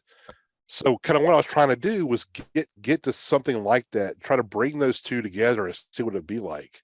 Right. And it was interesting. Because I mean, we're talking about it. I thought, what would it be like if you did this combination? And it's really cool, that they allow you to do that on that trip. And we do. As a matter of fact, when you go on the trip, you'll go to Hoya de Nicaragua, and you'll do the same thing there, but it's a little bit more. It's not. You don't have so many options, so it's hard to screw. It's hard to screw that one up. To be honest. Gotcha. So my cigars from Hoya de Nicaragua have always been pretty good. But yeah, the last one I cheated and I did pretty good on that one. It was pretty good. And putting those together, with the right fillers, it was really flavorful. You almost got the little bit of the best of both worlds. Kind of like that jack of all trades kind of thing. Like It was pretty good, but it wasn't like, oh my God, like when you got those cigars separately, but bringing some of those flavors together was really cool. It was really interesting experiment. I have the menu somewhere. Mike Peacock gave me his very last cigar from his first cigar safari that he did. And I thought he did an incredible job. And I was like, man, we need to like private label this shit. Like it's really good.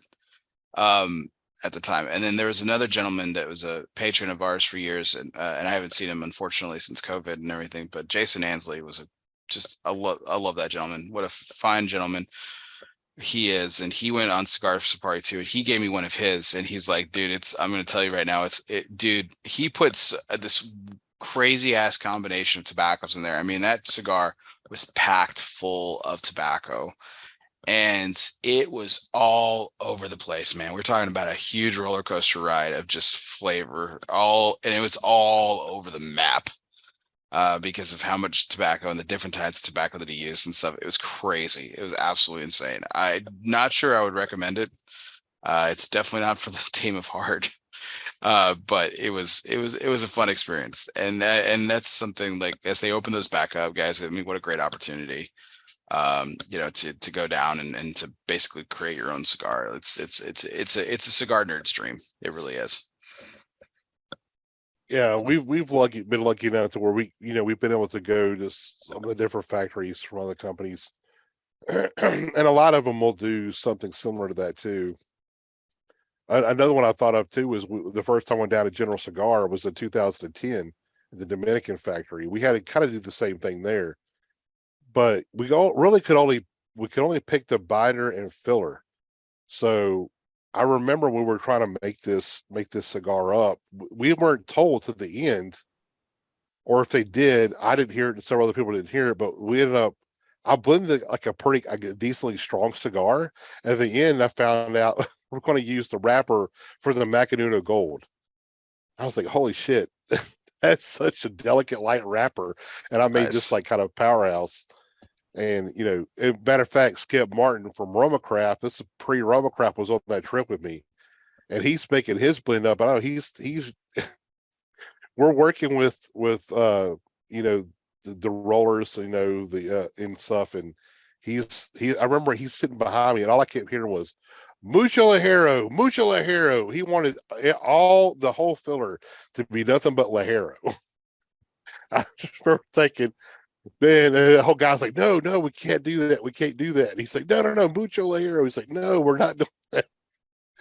But I just remembered that was so hilarious. And then we got to use the Macanudo wrapper on it. It was like, and that was when Man Bacco was born. Man Bacco was born. That's right. It's when it was. It was a fun trip. But nice. I would say, people that want to do something like that, I would wholeheartedly recommend it. For you, you get so much education on those trips, from everything from how it's rolled, the QA part of it, even down to how the plants are grown and harvested in the field. And every company does it totally different. So it's very interesting. So people that are watching this, if you get a chance to go on any trip from any of these companies, I would suggest you do it. If you really want some good knowledge, that's where you want to go. You have to be down there in the fields, in the factories, and you'll see how much of a true piece of art these cigars are that we enjoy on a daily basis, and how much care and love go into making these cigars. It's crazy. It's amazing stuff. Definitely. Well, thanks everybody for hanging out late with us. We got a final thrust of fans that kind of joined us late, Ben. It was really cool to kind of have them join us on the final third of that cigar and our final ratings of it and everything. This was a great exercise. Really enjoyed it. And thank you so much for joining me tonight. I know you had a very long day, slinging some voodoo roux at the brewery, and then to come back home on a late Sunday night and still do this. I really appreciate it. Thank you so much. No problem, man. This is always fun. Always be here for you. Absolutely. So again, as I mentioned at the top of the show, guys, I really do appreciate our audience. We're going to take a couple-week break. I'll be out of the country, but we'll be back for our annual Father's Day tradition. Tom Lazuka, Asylum Cigars, will be back as my co-host, co-guests. We are bringing back our other co-host, co-guest from last year. So it'll be a fun little exercise to have Oliver Novo of United Cigars back. So we'll be smoking some Asylum, some United. That'll be part of our United 20 Days of Freedom, 20 Days of United segment that I was talking about in our presidential trivia segment. So it'll be a lot of fun on Father's Day to celebrate with those two gentlemen, those two fathers. I celebrate Father's Day every year, like the past few years with Tom, and we've had a couple good guests along with him, and it's just been a lot of fun. So we're bringing Oliver back this year as well, so it'll be good time. So check us out on Father's Day. We'll have Tom and Oliver smoking some great cigars and celebrating Father's Day. So everyone, I hope everyone has a great next couple of weeks. Have a wonderful Memorial Day tomorrow, everybody. Remember those people that were close to you. Remember those people that were not close to you, family, friends that are no longer with us and everything. And as we celebrate their great memories tomorrow. So while you're grilling out, swimming in the pool, remember those great memories of those great people in your lives that are no longer with us, to enjoy their moments here, but we'll all live on in our memories up here and in here. For those listening, I was pointing to my head and my heart. So Ben Lee of the Smoking Syndicate and Cigar Coop Coalition co-member, as well as myself, were our guests, was the part of the show tonight. You were my guest tonight, Ben. Thank you so much for being a part of it. For everyone out there, we keep those likes, shares, and coming. Check out our YouTube channel, Elos Fumar. Hit the subscribe button. If you are listening later on podcasts, whether that be on Apple Podcasts, Spotify, Google Play, Podbean, or wherever you listen to podcasts, including iHeartRadio, be sure you hit the download, subscribe, and review button. If you are a subscriber, do me a favor, hit unsubscribe, but don't forget to hit resubscribe, because that helps my numbers so that I can get great guests like Ben whenever I want. That's really the only reason he comes on, is because my numbers are good, and that's because of you guys. So for everyone out there, this was our 252nd take, live from the Alec Bradley Lone Star Studio of Azle, Texas. He's Ben Lee, live from the Tatuaje Studios of Black Mountain, North Carolina. Guess what, everybody? See you next time. See ya. Thanks.